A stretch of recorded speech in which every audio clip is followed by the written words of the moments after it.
Giants Stadium. It's the divisional playoff in this matchup between the Philadelphia Eagles and the New York Giants. And now welcome to the broadcast booth, everybody. I am Joe Buck, Troy Aikman, Pam Oliver, Chris Myers, all coming up. Well, it's the third time that these two teams will meet this season. So far, the road team has won each of the first two games. And what's on the line? A chance to go to the NFC Championship game and a date with the Arizona Cardinals. And I welcome in Troy Aikman, my partner. And really for Philadelphia, Troy, they just want more of the same. They want to do what they've done on offense, control the football, and ride that defense, which they've done the last couple of weeks. Defense has been outstanding all season long. They've been spectacular here over the last month, and they're going to have to play well again. But I think when you look at the Philadelphia Eagles, especially offensively, I mean, when they have really played well and have won big, it's been because they've been able to get Brian Westbrook involved. Think back to the last time these two teams met. Brian Westbrook had over 200 yards of total offense, and that's not just running the football. A big part of what he does is catching it as well. Do the Giants have an answer for that? Let's talk about the Giants and their running attack.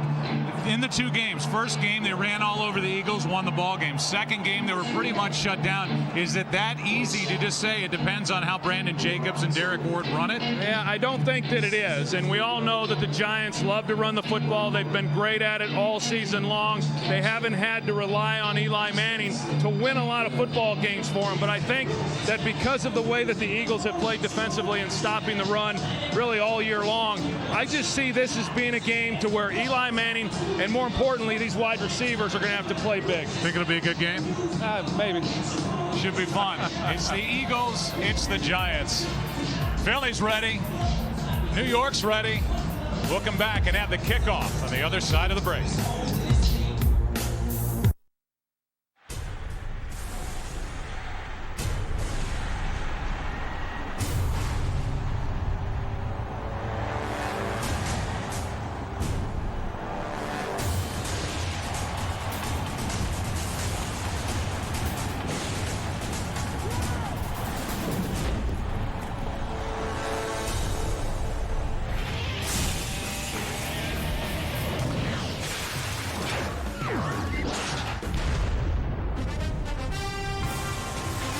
It has been a good one over the years, this rivalry between these two organizations. The Philadelphia Eagles, the number 6 seed, taking on the New York Giants, the NFC's number 1 seed. We go down to the field for last-second updates and check in with our Fox Field reporters. Pam Oliver's first up. Pam. Well, Joe, Justin Tuck made a pretty frank admission to me. He said he has some worries going into this game. He wasn't wild about the idle time. He wondered how it's going to affect the Giants' overall rhythm. He also says we got to respect the fact that Philly's coming into this game hot, so we had better start fast. Brandon Jacobs on the other hand, he had a whole different perspective. He says we ain't worried about them. They had better be worried about us. Now let's go over to Chris Myers.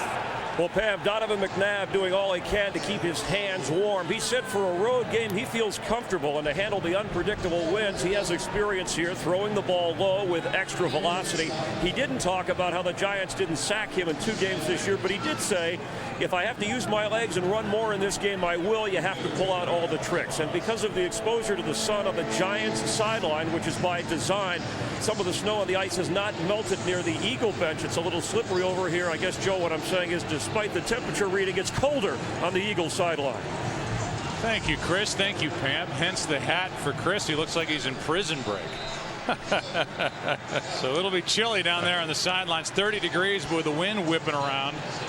It is cold down on that field, and because of the conditions, the Giants and their head coach Tom Coughlin have decided to have both of their place kickers activated. They're going to have Lawrence Tynes for kickoffs and long field goals. There is Tynes. The Giants won the toss. They receive, and so David Akers will kick it away for Philadelphia.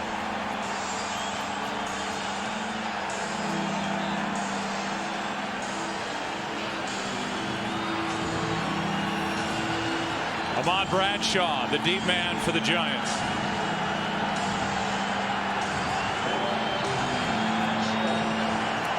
And the wind knocks the football off the tee.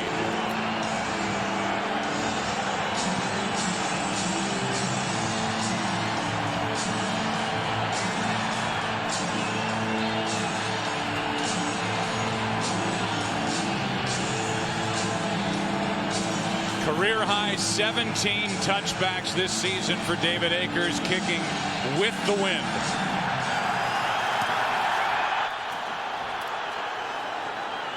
From about a yard deep in the end zone, it's Bradshaw. Room to run. What a start. Akers forces him out. No flags.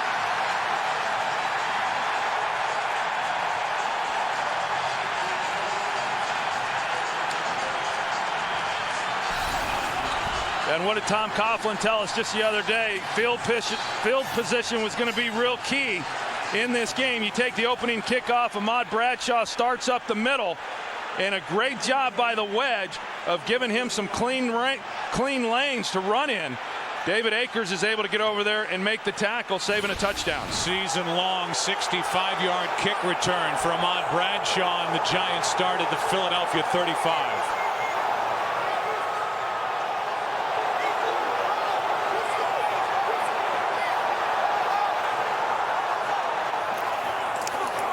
And they'll start with a throw to Smith, left alone, and the pass just floated. Turned Steve Smith around, and even though he was wide open, he and Eli couldn't connect. Well, look at how open Steve Smith is. Asante Samuel guesses and guesses wrong.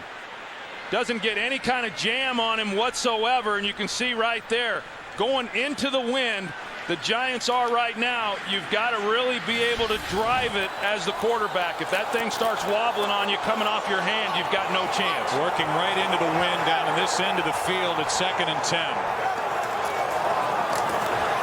Jacobs picks up 7. Quentin Michael on the tackle, and we look at this Giants offense before a 3rd and 3. And as you look at the backs and receivers, big year for Jacobs, his counterpart Derek Ward, because of the outstanding work by this offensive line. And Chris Snead just found out he was named as an All-Pro. And rightfully so. And you know, we talk about their running game and these backs and the year that Brandon Jacobs has had. A big part of it, yes, the offensive line, but they've stayed healthy. None of the offensive linemen miss any start this year. Out of the shotgun, the pass is underneath the Ward, and he tries to lunge for a first down, and he is way short of it. Crowd doesn't like the spot. Asante Samuel made the play, a gain of only 1, and it's 4th down. A pretty good job there by Asante Samuel coming up and trying to make a play on him. Hard to get a look right there as to where he is out of bounds. You see him trying to stretch. A good effort there by Derek Ward. And based on where they're at right here, you'd say, well, why not go for the field goal? As we discussed, they are right into the teeth of this win. It's 4th down and 2. They run it with Jacobs, and the big back has a first down. A career high 1,089 yards rushing for Brandon Jacobs. Derek Ward with 1,025, and that combo, the 4th running back tandem to each top over 1,000 yards in a single season. Yeah, that's quite a tandem. And normally when you've got 2 backs like that, you've got one guy who's the power runner, you've got another guy who's the real speed guy and home run threat. Each one of these guys, and then also Ahmad Bradshaw, can go the distance from anywhere on the field.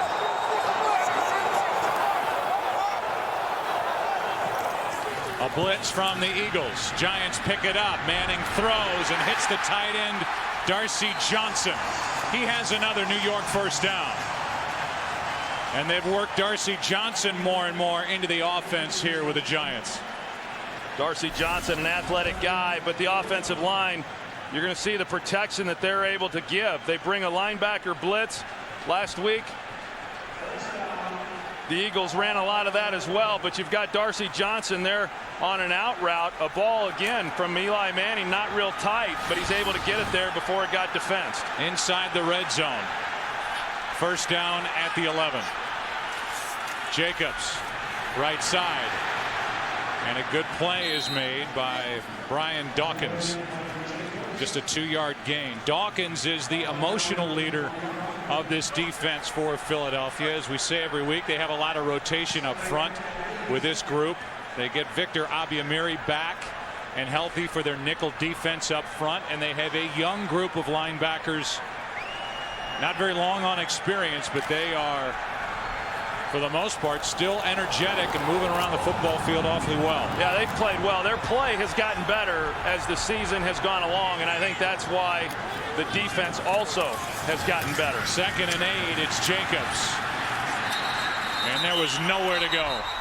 Abiamiri was in on the tackle, and Patterson was there to anchor it up front for Philadelphia. It's 3rd and 8. And Mike Patterson's going to be a real key all day long in terms of trying to slow down this rushing attack of the New York Giants. Patterson has played well all season long, as has Broderick Bunkley.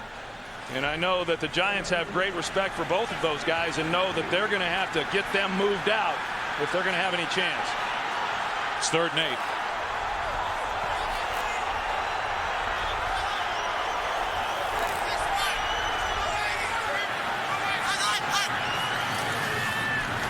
Looking left all the way. That's Ward out of the backfield, and that's Bradley, the middle linebacker, making a solid tackle, a gain of 5. It is 4th down, and it's the field goal unit sent on by Tom Coughlin. And there's a great example of some good play there at linebacker by Stuart Bradley. You know, he's in the middle, and then he's got to run out. They're trying to run a little bit of a natural pick, but he's got to use his speed in order to get out there on Ward so that Ward cannot outflank him, you know, with the ball. And he's able to do that and keep them from picking up the 1st down. Overall, considering where the Eagles or where the Giants got the ball there, a nice job of holding them to a field goal attempt. Giants started the drive at the Philadelphia 35, and it ends on a John Carney 22-yard field goal. What set it up? The 65-yard kickoff return by Ahmad Bradshaw translates to 3. 3-zip Giants. True to form for the Giants, Lawrence Tynes will kick it into the wind. Quentin Demps, the rookie, is waiting deep.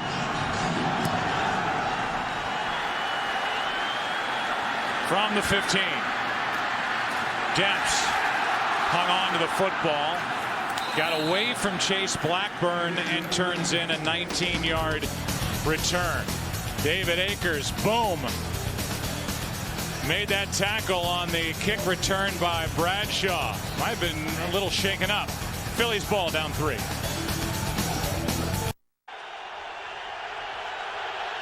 First possession for the Eagles, down by 3. McNabb rolls to his right and fires a laser out to the rookie Deshaun Jackson, who's had a great year, good for 9 yards. He will be featured in the backs and receivers section as we show you the lineups. The offensive group for Philadelphia, Jackson with an Eagles rookie record of 912 receiving yards on the year. And this offensive line, they are, let's say, experienced out at offensive tackle, and John Runyon's playing with a bad knee. Yes, he is, and it's amazing that he's been able to play through it. He's pretty banged up, as a lot of these players are at this time of the year. They gave Deshaun Jackson 10 instead of 9, and now Westbrook is bottled up back at the 40, a loss of 3. Terrell Thomas, a rookie, made the play.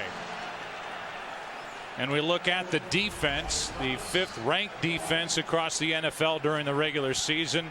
They are banged up front, Troy, with Justin Tuck playing with a bad right knee, and Fred Robbins a shoulder, and he's had hand issues most of the season. Yeah, it surprised me to hear Pam Oliver report that Justin Tuck would have preferred not to have the bye week. You'd think the one player who benefited from that the most would have been Justin Tuck. 2nd down and 13.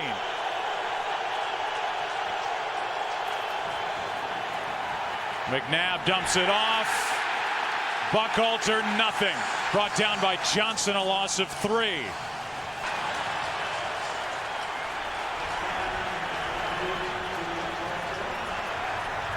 O.C. Umenyiora is back on the sideline with his teammates. Went on IR at the end of August. 13 sacks last year, including 6 in one game here against the Eagles.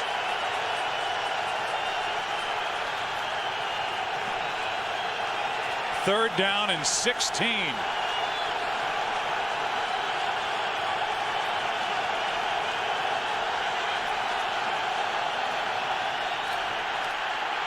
McNabb with time down the middle, fires behind Kevin Curtis. And it's 4th down. So the Eagles offensively do a good job of giving Donovan McNabb some time, but the secondary throughout that series played 6 defensive backs. You've got Corey Webster there on Kevin Curtis. Great coverage. Man-to-man coverage across the board. Nowhere really for Donovan to get that ball. Sav Rocca will punt it with Dominic Hickson waiting deep. And it's a false start against the Eagles. False start. Offense number 38. 5-yard penalty, still 4th. You can hear the effect of the wind on the microphone down there. The umpire's having to pretty much stand over the football prior to the center getting to it just to make sure it doesn't roll. 4th down and 21.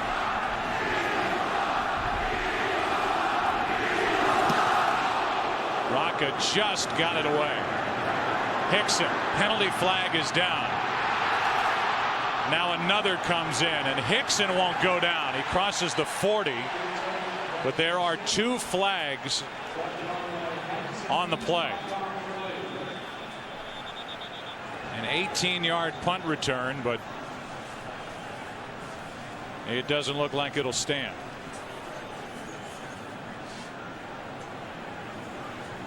That was the first one thrown near the sideline, and the other one in the middle of the field as this officiating crew gets together and talks about it. Mike Carey, who was the referee for Super Bowl 42.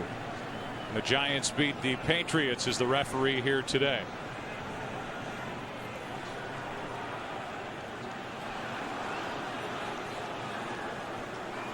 So both fouls are against New York.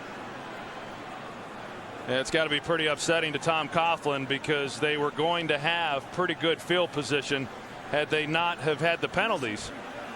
And also knowing that they failed to capitalize on their first possession and had to settle for the 3 points. 2 fouls during the kick, both by the receiving team. Illegal block on the back. Number 57 is declined. And unnecessary roughness. Number 21 hitting a receiver out of bounds, half the distance to the goal. 1st down. So they get the one on Kenny Phillips. They decline the one on Chase Blackburn, and here's the one on Phillips. That shove drew a flag.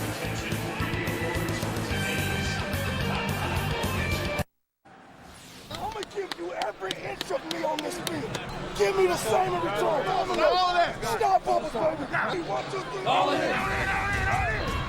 We out in there, baby. It is just that, a grudge match. And those were the words of Brian Dawkins, who fires up this defense weekend after weekend. Basically a 29-yard penalty as the Giants start at their own 13, and this one's picked off by who else? Asante Samuel. Samuel is down inside the 5, very near the 1. He had one return for a touchdown last week. That is his 7th career postseason interception, and he sets up 1st and goal at the 2. You know, good idea by New York. They're going to come out on the bootleg, but they don't fool the Philadelphia Eagles. They hold containment. They don't let Eli out on the edge, and that's just a throw that got away from Eli. You know, he had a chance. He had a chance, but because of pressure, he released it, and it was a high throw. Eli Manning had to make the tackle. Asante Samuel now has 1 interception, at least 1, 7 of the last 10 postseason games he's participated in. Sets up 1st and goal from the 2. Handoff is to Westbrook, gets nothing. You and I, Troy, were talking during the commercial break. We found it both of us did, found it surprising that even though the Giants won the coin toss, they didn't defer. They took the football. They didn't want to play the wind game. We talked to Tom Coughlin about that on Friday, and he said it's always something I toy with, I don't do. They're playing this first quarter into the wind, and it's bitten him a little bit here so far. Yeah, it's something he said he would consider, but yet he had never deferred. He had always taken the ball when the Giants had won the coin toss. I think you just go back to what you're comfortable with, and he's comfortable taking the ball. Penalty flag on the play as McNabb with the Pressure starting to get to him. Throws it out of the back of the end zone in the direction of Kevin Curtis. And we'll get the call from Mike Carey. Holding. Defense number 22. Pass the distance to the goal, automatic. First down. It's not 22. I can say with certainty, and Tom Coughlin knows that there's nobody that wears number 22 on his defense. This could be it, right in the slot with Michael Johnson. Yeah, might be. Yeah, well, that would draw a flag because you cannot go to the headgear as a defensive back on a receiver. So back to 1st and goal. Back to Westbrook trying to leap in, and he did not get to the goal line. Danny Clark was the first one to meet him in the air. A gain of 1 at 2nd and goal. Tell you, this is an area of the field for Philadelphia where they have struggled, throughout this season, trying to run the football in from down around this area, from the 1-yard line, 2-yard line, 3-yard line, and I wouldn't be surprised. In fact, I would expect to see some play action here. It cost them the game at Chicago. They didn't have Westbrook active in that game. They were 0 for 1 in the red zone last week at Minnesota. McNabb keeps it, tries to break the plane. Touchdown, Philadelphia. The dangerous move of exposing the football as he lunged toward the goal line, and according to this officiating crew, he broke the plane and the Eagles take the lead. Yeah, you always worry about that. You see clearly the ball got across the goal line and it was a touchdown, but you always worry when you stick the ball out like that someone will knock it out prior to the ball crossing the goal line. But a good job by Donovan McNabb of getting that one in. So Eli Manning throws the interception, and the Eagles turn it into 7 quick points. Manning, who threw only 10 picks and turned it over just 12 times all season, threw the interception to Asante Samuel. Dawkins is pumped. Eagles lead by 4.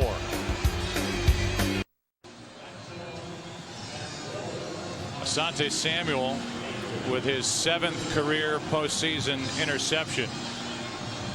Rodney Harrison is now tied with his 7 for the most among active players.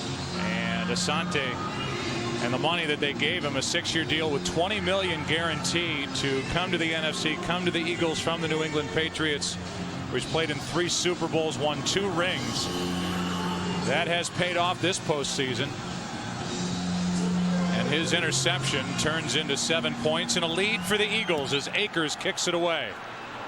And Ahmad Bradshaw from deep within his own end zone takes it out. Gets to the 20, and that's about it. So if we came on the air talking about this Philadelphia defense and for Philadelphia wanting to do more of what they've done the last 2 weeks, that's exactly what happened as they get the turnover and turn it into 7 quick points. Yeah, I mean, that up to this point, clearly the difference. And, all you got to think back to is yesterday's ball games and how significant turnovers are. And so, when you look at playoff type games, who makes the fewest mistakes? And at the end, yeah, the turnovers, who wins those battles. But, as I often say, turnovers occur in the context of trying to win a football game, and that's what Eli and the rest of these guys are trying to do. So starting at their own 20 now, 3rd possession for the Giants, and met in the backfield is Derek Ward. Quentin Michael, first one there, no gain. Well, there's no doubt in talking with Jim Johnson, who is actually upstairs today because of a back that has given him some problems. This is the first time that he's been in the coach's booth, at least while he's been the defensive coordinator for the Philadelphia Eagles, and he might like that vantage point. You're able to get up there and see things much clearer than what you're able to when you're on the sidelines. The drawback is then you don't have the interaction with your players. 67-year-old defensive coordinator, very unassuming, a big force in this league, former quarterback collegiately at the University of Missouri as Ward carries it for 2. And it'll be 3rd down and long coming up for the Giants, and now Samuel and Ward get up yelling at each other, and Stuart Bradley sticks his nose in there. Well, I don't know what happened at the bottom of that pile, but Derek Ward, he came up and he was shoving before he even got up to his feet at the end of this play. So you can see Brian Dawkins come in with his headgear, and You know, he's known for doing that. I would take exception to that as well. I'm actually surprised it maybe didn't draw a penalty. Derek Ward clearly on the ground before Brian Dawkins came in. All-time leading 200th career game for Brian Dawkins in an Eagles uniform. Third down. Manning throws, beautiful throw, and coming out of his break is Smith. Good for a Giants first down and 12 yards for Steve Smith. You know, Trent Cole, the last time these two teams played, had a monster game. He was very disruptive in both the running game as well as putting pressure on Eli Manning. You see what they're doing there. They're giving extra work to his side in order to keep him off of Eli and give him a chance to throw the ball within a clean pocket. And Steve Smith, this is where he's good. Third downs, working the inside stuff. Runs a good route, gets some separation. Easy third down completion. Handoff is to Ward, and Ward got to the line of scrimmage and bounced backward. Gokong was in there. Michael was the first one there for the Eagles, and it's getting awfully chippy here early in this game with 3.5 minutes left in the first quarter. Well, we saw Quinn Michael come up and take out Madison Hedgecock there, which is what disrupted the play for Derek Ward. And you know, there's a lot of bodies there flying around, and you got Deal, Keem Jordan knocking him over the pile. I tell you what, you better keep your head on a swivel at the end of these plays. 2nd and 10 for the Giants.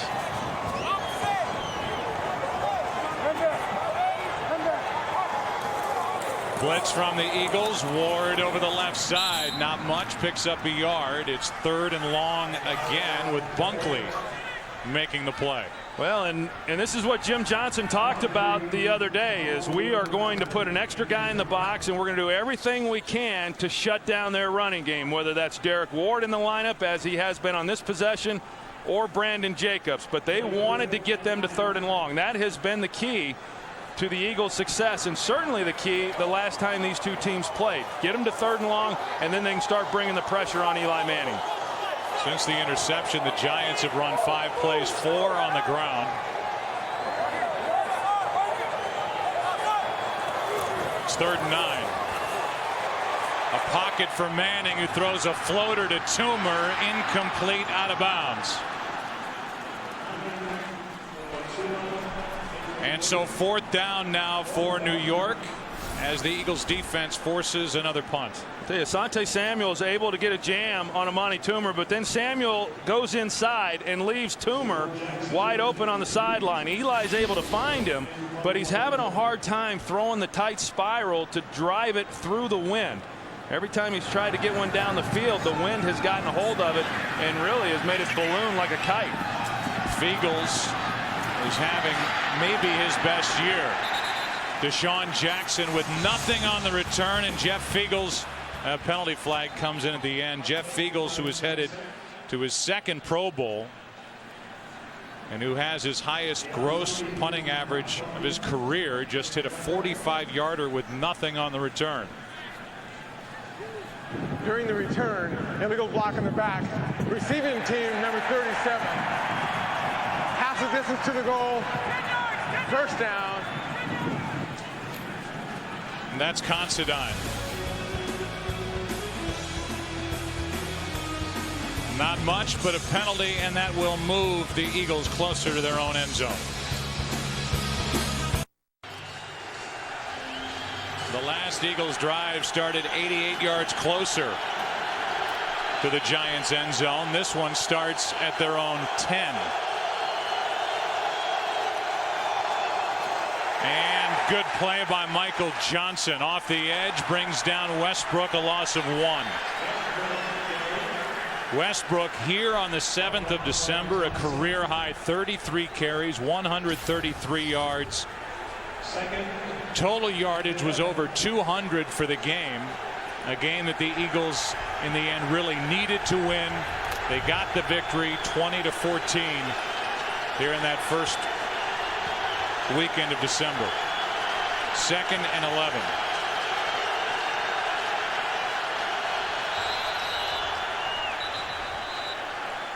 And movement.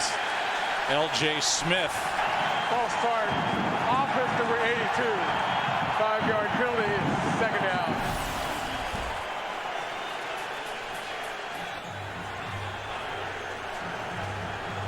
And a flinch. Moves it back inside the 5.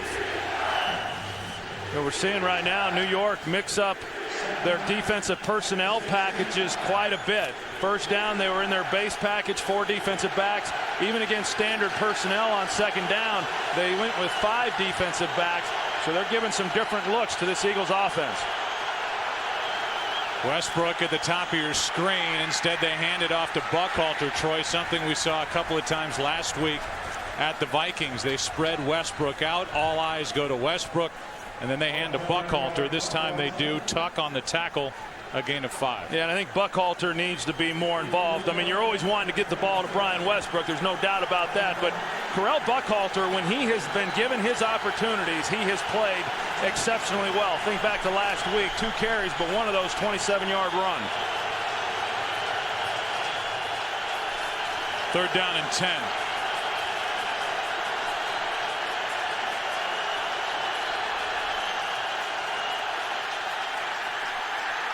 McNabb gets rid of it. The pass through the hands of Avant. And with 12 seconds left in the first quarter, Philadelphia about to punt it back to the Giants. Well, as we know, Steve Spagnuolo worked under Jim Johnson for a few years there with the Philadelphia Eagles, and he likes getting an offense into 3rd and long as well. You've got Terrell Thomas coming around on the blitz, and he just misses knocking that ball out of McNabb's hand before the throw.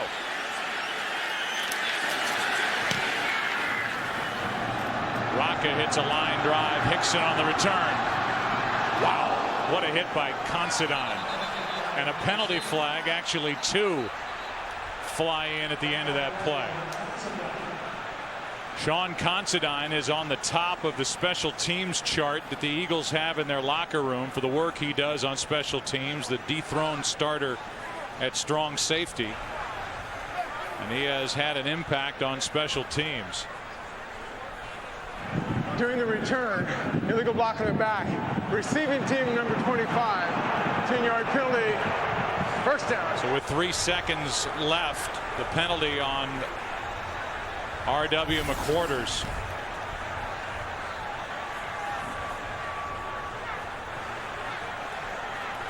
And number 25 is guilty of the block in the back on the former Giant, Tank Daniels.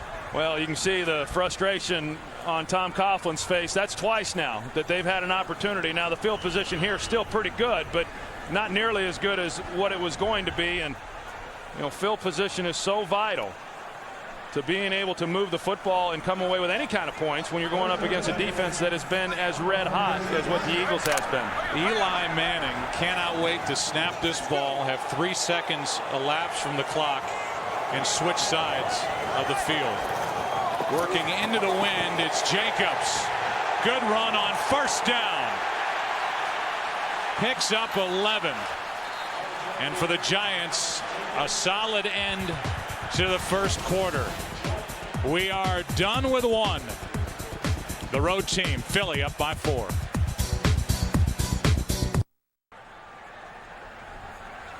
The Eagles have just 10 yards of offense, but they have the lead as we start the second quarter. 1st down, Giants at their own 47.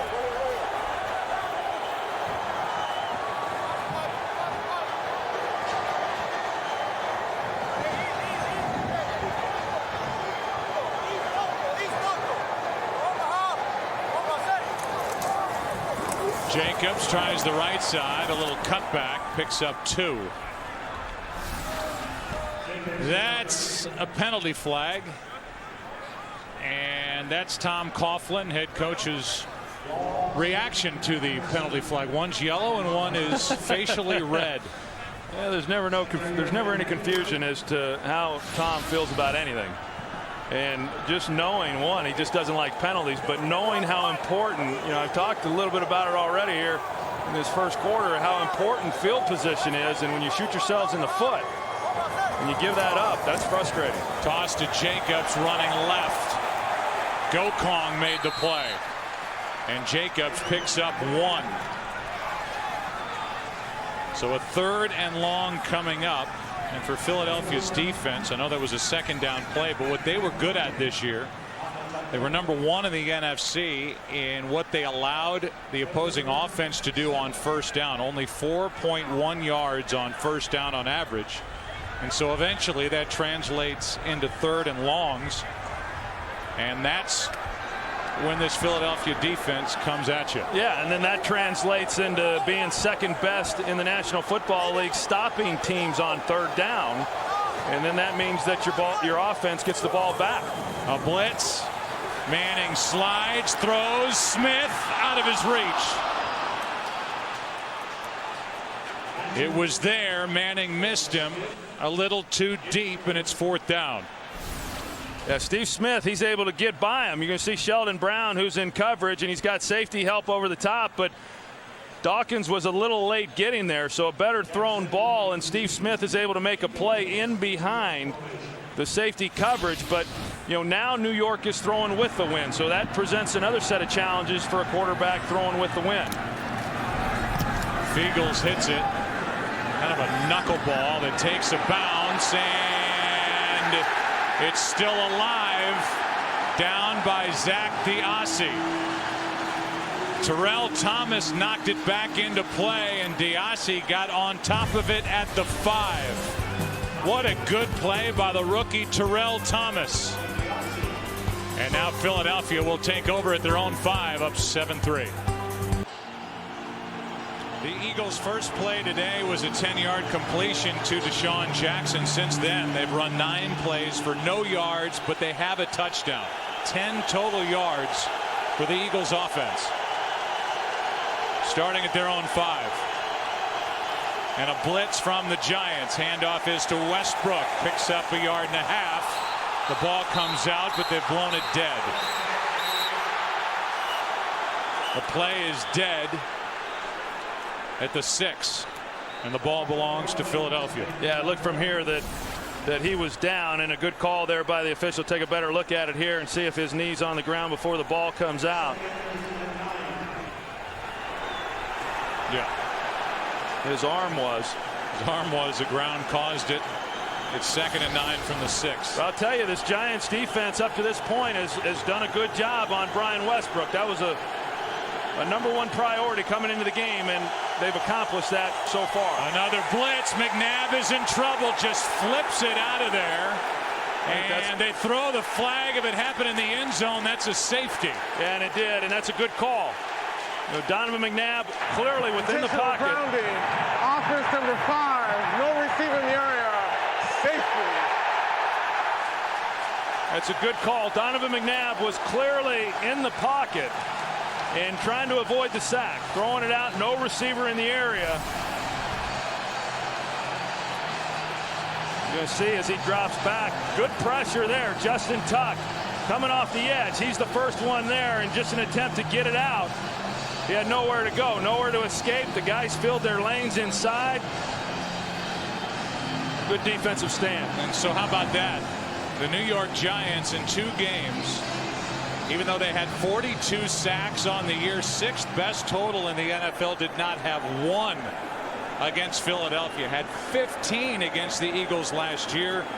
And here in the divisional playoff game, it's Justin Tuck getting McNabb and forcing the 2-point safety. Yeah, and Justin Tuck, as we talked about, he has been banged up. He's only had a half a sack over the last 4 games. In fact, this entire defensive unit has not been nearly as productive getting after the quarterback as we had seen earlier in the year. I think it's a group that had just gotten worn down.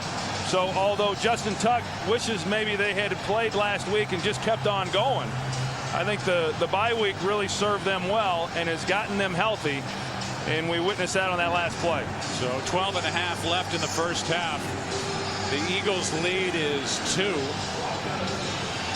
Now Rocca with a free kick and waiting deep. Bradshaw and Hickson going to punt this into the wind. So the Giants at the very least should end up with good field position. Good punt. From about the 20. Bradshaw. Dragged down from behind by Tracy White. A 12-yard return. Justin Tuck, big number 91, adds 2 to the scoreboard for the Giants. 7-5 Philadelphia.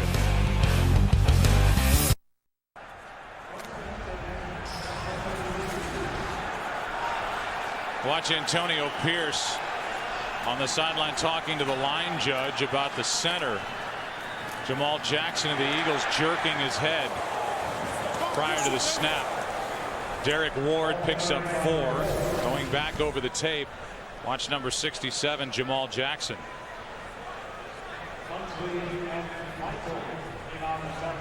Yeah, I didn't see much there, but it never hurts. I don't blame Antonio Pierce for going over to the line judge and saying, hey, I want you to take a look at this. As a center, you can't jerk your head up. They would throw a flag on that. I don't think Jamal Jackson did anything wrong from what we just saw, but why not at least plant the seed if you're Antonio Pierce? 2nd and 6.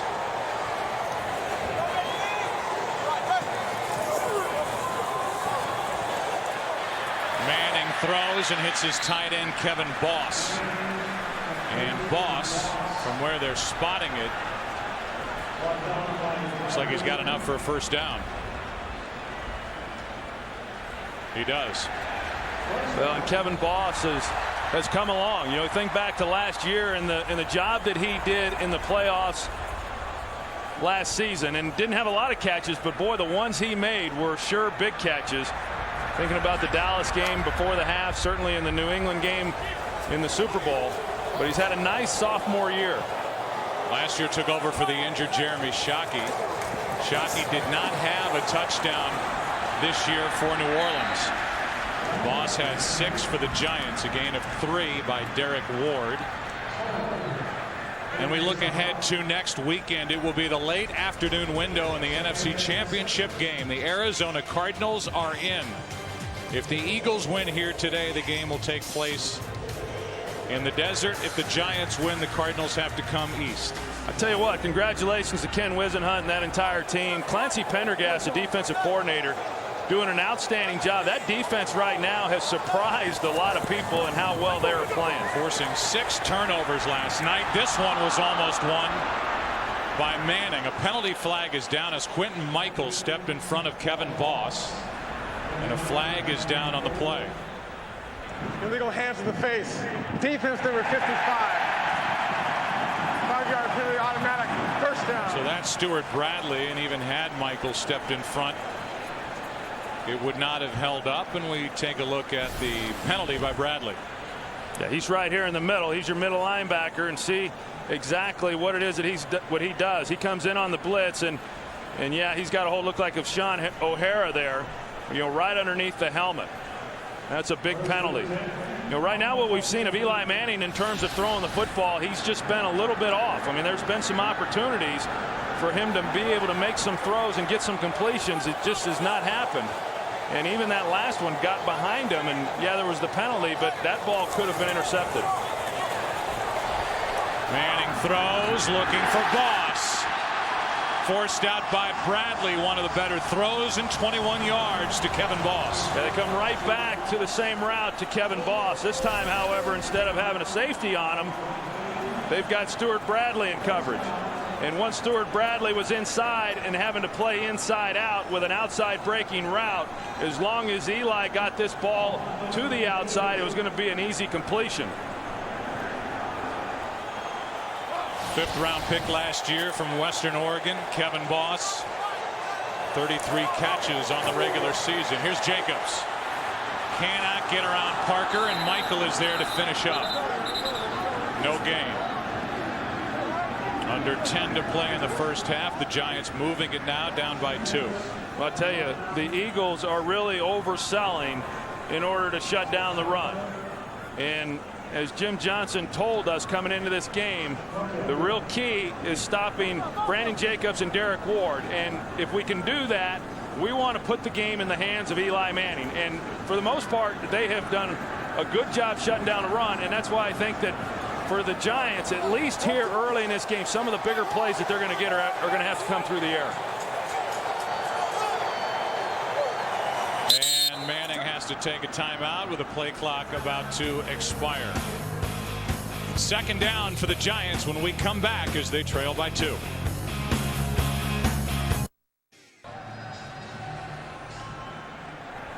Giants had to use a timeout. 2nd down and 10 with 9:07 left. Inside field goal range as they trail by 2.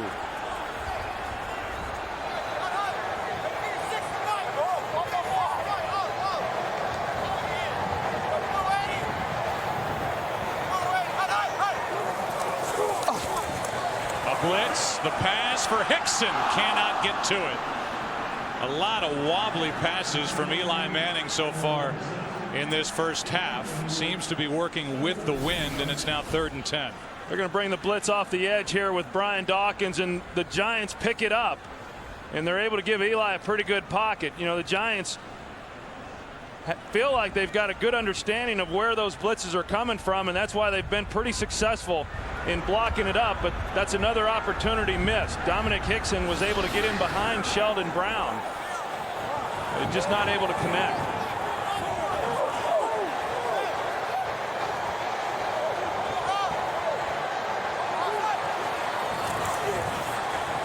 Pressure on Manning, who drops it off in the direction of Boss, and just happy to get rid of it. It's now 4th down in the field goal unit, and John Carney will come on for the Giants, trying to regain the lead. Eli Manning last postseason had a quarterback rating of 123.2. Completed passes at a rate of 61%. 6 touchdown passes, only 1 interception, which happened in the Super Bowl. He's thrown a pick in this game, and so far has been a little erratic in the first half, trying to get the ball to his receivers. 46-yard try for the lead. Carney pushed it. He missed his last field goal try in the regular season at the Vikings, and he pushes this one wide to the right. And so the Eagles still lead by 2.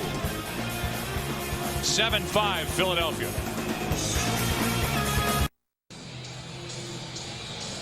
Now it's Donovan McNabb's turn to work the official. In this case, referee Mike Carey. Still talking about the safety.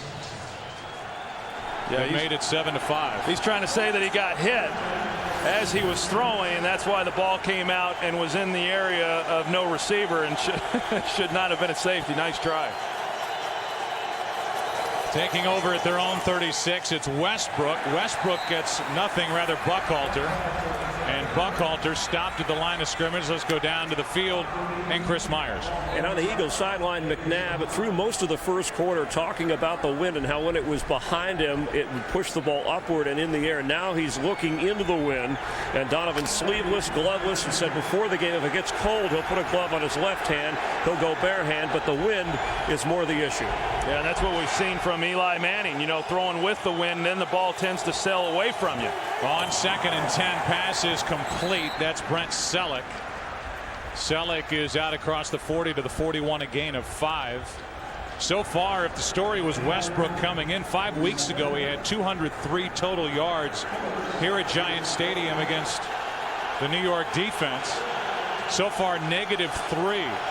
-3 yards for Brian Westbrook, the biggest weapon for the Eagles. Well, the Giants have got to feel good about that, but they know they've got to do it throughout the entire ball game. Think back to last week. The Vikings, that is, had him bottled up throughout the entire ball game, and then all of a sudden he catches a 70-yard screen pass for a touchdown, which ultimately was the difference in that game. Play clock is down to 1. They throw the flag, but a timeout was taken. Timeout. Philadelphia, their first 30-second timeout. Take a look at the season review for the New York Giants. Michael Strahan retires. Osi Umenyiora lost during the preseason to the knee injury. They come off the Super Bowl and have an 11-1 start, best in Giants history. Plexico Burress self-destructs. They beat Carolina here a few weeks ago to clinch home field advantage. That was their only win, Troy, in their last 4 games. All of that coinciding with a loss on the field of Plexico Burress. Yeah, and a lot of discussion coming into this game about the fact that they had lost 3 of their last 4. And, you know, the players and coaches, as you would expect, pointed to the fact that when they had to win a game against Carolina and clinch home field advantage, they did that. I think more importantly, you think back to last year, they had lost 2 of their last 3 going into the playoffs last year, and it didn't seem to affect them. 16 total yards in this half for Philadelphia. 3rd and 5. Over the middle, pass is caught and hung on to by L.J. Smith. First down, Philadelphia. Well, that's Philadelphia's first conversion now on 3rd down, and they're able to get to Donovan McNabb. It's just a little bit late. And 2 guys there on L.J. Smith. Donovan making a good throw and fitting that one in there. See there, Matthias Kiwanuka coming down low on Donovan McNabb. Giants in this game offensively 1 for 6 on 3rd down. Philly now 1 for 3. Toss to Westbrook, running right. A 2-yard gain by Brian Westbrook. Justin Tuck out there defensively for New York. And Donovan is having trouble with his helmet. Had to change it during the timeout. Now he's back to a different one. Yeah, a lot of times when you change helmets like that, it's primarily because you're not getting the call from the sidelines as clearly as what you'd like. Maybe the communication device is breaking up on him, and yeah, he's not hearing as well as what he'd like to, so he goes with the backup helmet. 2nd down and 8. Now his chin straps unbuckled. Still unbuckled as he hands to Westbrook, his biggest run. And Westbrook picks up 7. Blackburn on the tackle. And Westbrook, it appears, is inches short of a first down. McNabb kind of piecemealing this thing together. The chin strap comes loose, then he runs back over to the sidelines, gets the chin strap off the old helmet, trying to get him as comfortable as he can out here. So now he's got a new chin strap, and he's got a 3rd and 1 facing him.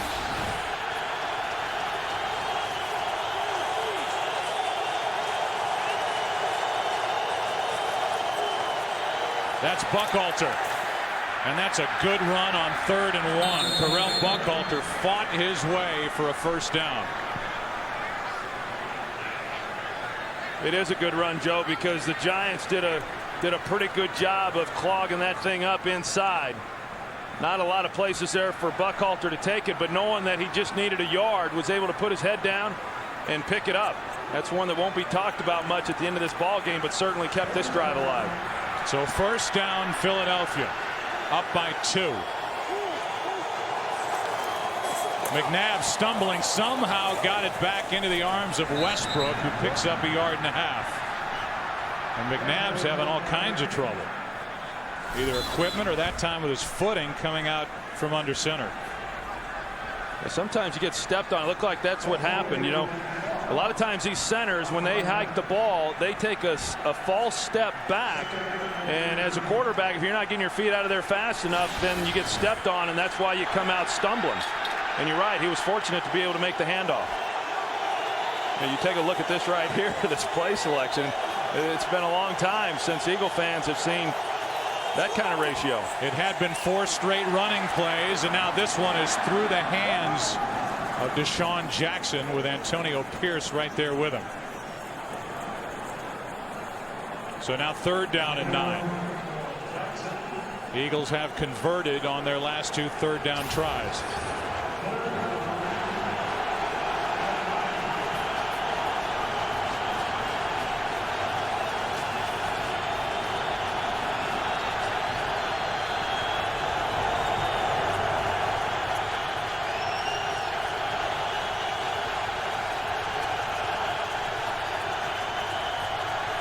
A blitz. Thomas came unblocked. The pass picked off by Dockery.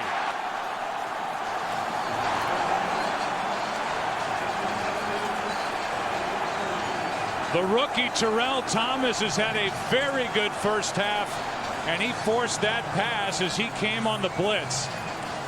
He sure has, and he's been very disruptive in the backfield. They've used him a lot now off the edge, and he's the guy who gets in Donovan's face and forces the throw a little earlier than what Donovan would have liked. Deshaun Jackson, you know, they're on an opportunity to get by Dockery, but We talked about it going in that direction that the Eagles are headed in right now, right into the teeth of the wind. And it's very difficult then, especially under duress, to try to get that ball as far as you needed to try to get the completion. So now each side has turned it over. Each quarterback has thrown a pick. Each side has 2 timeouts left in this first half. Jacobs brought down by Sheldon Brown at the 44.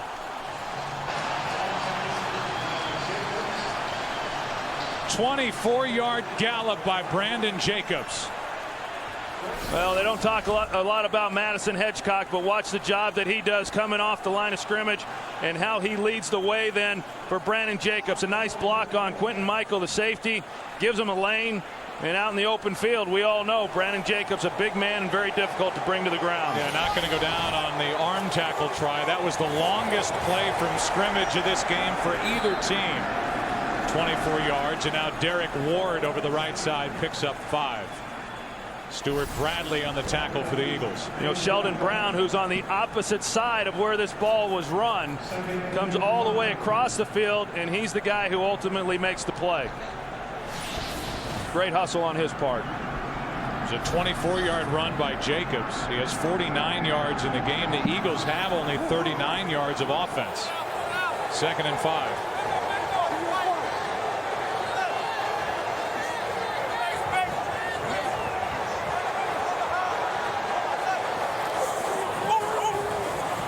Plenty of time. Manning steps up and hits Boss down to the 26.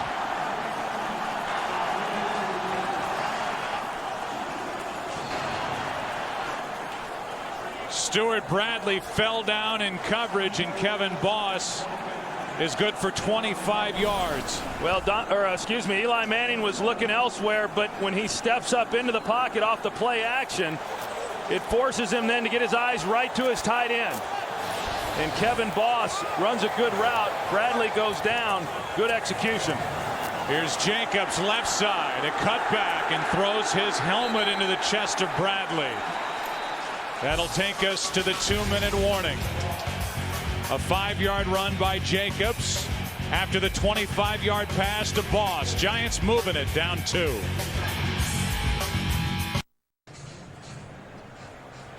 During the break, the officials got together, met as they're doing right now, and they took that 5-yard carry by Brandon Jacobs off the clock because they said the clock hit 2 minutes prior to the snap. I would say it's almost simultaneous and maybe just a hair before 2 minutes were left. And instead of 2nd and 5, I mean, it happens almost bang bang. Tom Coughlin, you could see him say that you can't do that now. They're taking the yardage away. They're putting 2 minutes exactly on the clock. And instead of 2nd and 5 at the 21, it's 1st and 10 at the 26. Maybe not a big deal, but you know that Coughlin would love to have that 5-yard run and a nice manageable 2nd and 5 coming up. Well, the problem as I see with that is that it was not stopped, you know, within regulation. It wasn't until Andy Reid went over and had the conversation with him. Either way would have been okay if they had ruled it had hit the 2-minute warning or not. I can't believe they went back and changed it, though. Here's a quick throw to Dominic Hickson, and he is wrapped up by Sheldon Brown, but a penalty flag is down. And it's an offside against Philly, so in the end, they're going to end up with 1st and 5. Offside, defense, number 75. 5-yard penalty, 1st and 5. It's Jaquay Parker, and in the end, the Giants benefit from all that because they get an extra down.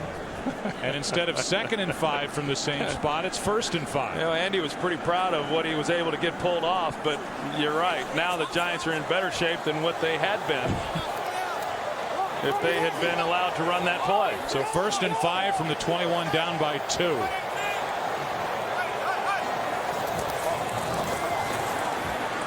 Kind of a short arm throw by Eli Manning in the direction of Amani Toomer. Off his right hand, incomplete. Well, we saw that Eli Manning's wearing a glove on his left hand. He has never worn a glove on his right hand. In fact, the last time he even wore a glove on his left hand was in the NFC Championship game. It's primarily, you know, when it's cold. that he does that. Now we got Kareem McKenzie, the right tackle, going off the field. And Kevin Booth should be then coming in his place.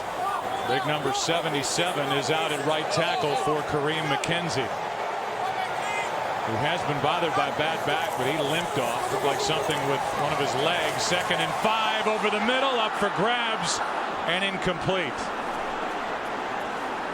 And Eli Manning now has completed passes at less than 50% here in this first half. That last one intended for Kevin Boss. And really fortunate here. You get down here in this area, there's a lot of bodies in a small space, and a ball that gets tipped up like that, more times than not, is intercepted. You got Booth, who comes in right off the bench, and he's got to pass protect. Does a good job of mugging the guy. I think you say, well, he did a good job keeping him off the quarterback, but they maybe could have called him for holding on that. And now with 1:45 left in the half, the Giants will spend their second timeout. Well, we're all excited about tonight because Jack is back. Tonight, the new season of 24 finally here with a 2-night, 4-hour premiere. Television's greatest thrill ride returns for a day that will stop the world. Kiefer Sutherland stars in 24. The new day begins tonight at 8 Eastern, 7 Central, right here on Fox. In the end, this has just been an inconsistent and not a very good first half by Eli Manning, any way you look at it. Yeah, he's not as sharp as what we're used to seeing him, and the wind is a factor. I think the cold is a factor also. We see him trying to keep his hands warm, but he's not been real sharp with the football here in this first half. Most points in the NFL in the last 2 minutes of the first half. They have a chance here, 3rd down and 5. Quick throw to Ward, trying to get a block on a screen, and Ward is brought down by Darren Howard, close to first down yardage, but looks to be maybe a hair short, and Philadelphia will spend their second timeout. More than a hair. They mark it back at the 17, a yard shy of a first down. It's 4th and 1. Tom Coughlin trying to make a decision here as to what he wants to do. I think the decision should be pretty clear. Take the field goal, try to get the lead, and see what happens defending with the wind at your back here at the end of the half. Yeah, and I'm wondering what the hesitation is, because I would agree with that. I think right now, if you look at it, a 7-5 ball game, 1.5 minutes to go, you have an opportunity right now to take the lead. I think you take that, and you feel good about it going in. I mean, right now, yeah, would you like 7 points? Absolutely. But if the Eagles were to make a stop here, all the momentum then going in at half, forget the fact that the Eagles could go down here and get some more points of their own, but all the momentum then would be clearly behind the Philadelphia Eagles. And here they come. So the field goal unit comes on. Carney missed his last try from 46. This is roughly a 35-yard field goal for a guy who during the regular season had 2 field goals blocked. Missed one, which was his last attempt at the Vikings week 17, and that's it. He's headed back to his 2nd Pro Bowl. 20th year in the league, and a 35-yard try. Good snap, good hold, the kick, perfect. And the Giants lead by 1 with 1:33 left in the half. This is the 3rd meeting this season between these two. Week 10, Giants at Eagles. Trailing 36-31, less than 2 minutes remaining. Chase Blackburn makes the play and stops Brian Westbrook to sew up the win for New York on the road. And then Philadelphia just took it to the Giants defense, and in particular Brian Westbrook. 203 total yards in what was a 6-point win here on the 7th of December. And so far this season, the road team has won when the Giants and Eagles have gotten together. Yeah, but I'll tell you, the last time they played here in New York, the second game, you talked about it, a 6-point difference. That game was not as close as what the final score would indicate. The Eagles got after them in every way. Yes, Brian Westbrook got after him, and then defensively also.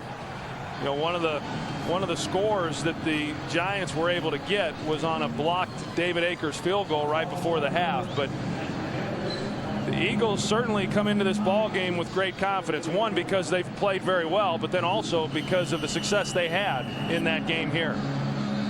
Meanwhile, we've talked about the poor first half by Eli Manning. How about the other side and adjustments that need to be made offensively, whether it's here at the end of the first half or at halftime by Andy Reid for an offense that has 34 total yards here in the half. Yeah, I mean, they've got to feel pretty good about the fact that it's an 8-7 game. I mean, as poorly as they've played, 34 yards in the field position that the Giants were afforded in that first half. The Giants, that is, just failed to capitalize on that. Tynes kicks it away.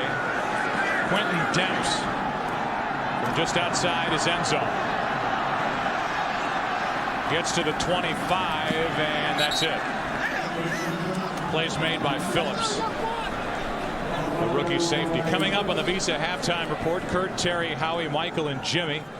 Highlights from this divisional weekend of the Fox Sports Ticker will keep you updated with up to the second stats. Tennessee Titans have to wake up today just sick about how their game unfolded yesterday against the Ravens. Congratulations to Baltimore. But I thought watching that game, Tennessee outplayed them, but the turnovers just killed them. Yeah, they don't feel any better in Carolina today either. You know, and you work so hard to get a first-round bye and play at home, and to not take advantage of that, it's a long offseason. Out of the shotgun, pass to Selleck, and he turned and was ready to run before he made the catch. Kept reading all week about Steve Spagnuolo saying 22 eyes on defense on number 36. And so far, they have shut down one of the most important weapons any offense has in the NFL, Brian Westbrook. I tell you, you won't find too many offensive players in this league that are afforded more respect by opposing defensive coaches than Brian Westbrook. Westbrook does not have a catch in this game. Deshaun Jackson has one here to the sideline, has a first down, and out of bounds just short of the Philadelphia 39. I was going to say, you know, 22 eyes on Brian Westbrook. They might want to put a couple pair on Deshaun Jackson, because the first time these teams met, Deshaun Jackson had a pretty good game, and he's pretty explosive himself. You see him going across the field, but you know, you get so focused on Brian Westbrook, and as they should, they've got to be able to control him like they have. But Deshaun Jackson is one of those big-time players and a big play threat for this team. McNabb throws behind Avant. Catch is made. Tackle is made by Thomas. A gain of 5. The Eagles have done their best to chip away at a frozen sideline where David Akers and Sav Rocca are getting loose. Akers has got a big leg and has not ever had a lot of success here at Giant Stadium, as Westbrook makes his first catch of the game and is out of bounds at the Giants 49. So on a frozen area of the sideline, Akers is getting loose, and in his career he's 11 for 22 overall, which includes 3 for 5 here against the Jets in this stadium. And I bet a number of those misses have come and going in this direction, because they're going to have to get a lot closer than they normally would to get in David Akers' range going into this win. 47 seconds remain. Philadelphia has a timeout left. This one is Avant making the catch inside the 35 to the 34. 15 yards, and the Eagles use their final timeout. Well, the Giants, they bring pressure inside, and you can see how much room they're giving Jason Avant.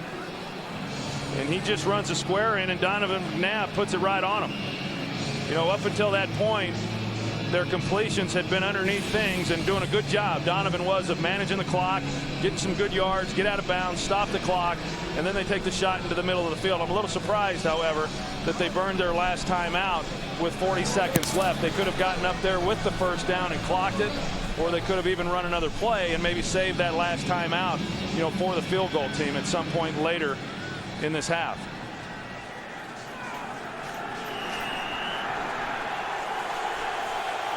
First down at the Giant 34.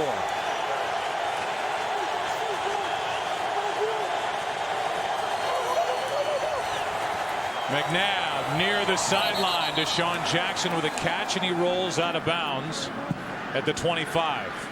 A 9-yard completion with 36 seconds left. Yeah, and so for an Eagles offense that really hasn't done anything the entire first half, now they're moving it pretty methodically, and the reason for that is that from a defensive perspective in this situation, all you're thinking about is, I can't give up the big play. I don't want to give up a touchdown.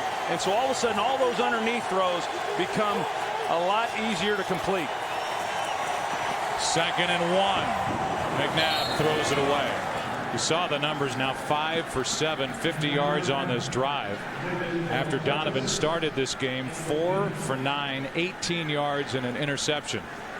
And while the Giants were the best in the league in the category of points scored in the last 2 minutes of the first half this season, the Eagles were right behind them at number 2. Yeah, and I think that's a significant statistic as well for both teams. And what it means is that more times than not, each of these teams has gone in feeling pretty good about what they had done there in the first half.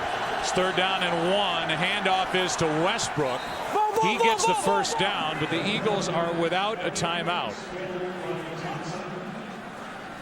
The offense near the line after that quick play, and McNabb stops the clock with 18 seconds left. Let's go down to the field and Chris Myers. Well, Joe, you were talking about Akers before. He was a little upset because he said he needed at least 5 yards of warm-up room on the side. And they brought a heater over prior to the game in the kicking net, but every time they would melt it, it seemed like it would freeze up again. He did say 40 yards. He felt comfortable enough from this end, considering the wind is in his face.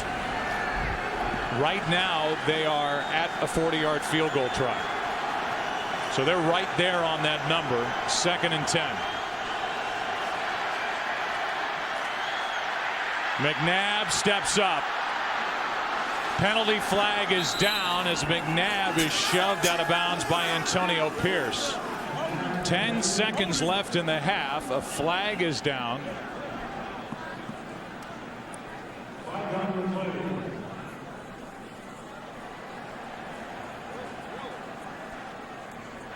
While the quarterback was in the pocket, illegal contact, defense number 58. 5-yard penalty from the end of the run, automatic. First down. So a 5-yard penalty from the end of the run. It's Antonio Pierce who is guilty of the violation. There he is. And that penalty will move the football down inside the 10. Donovan at the end of that run, he really let up. It looked to me like he could have gotten a lot more out of that.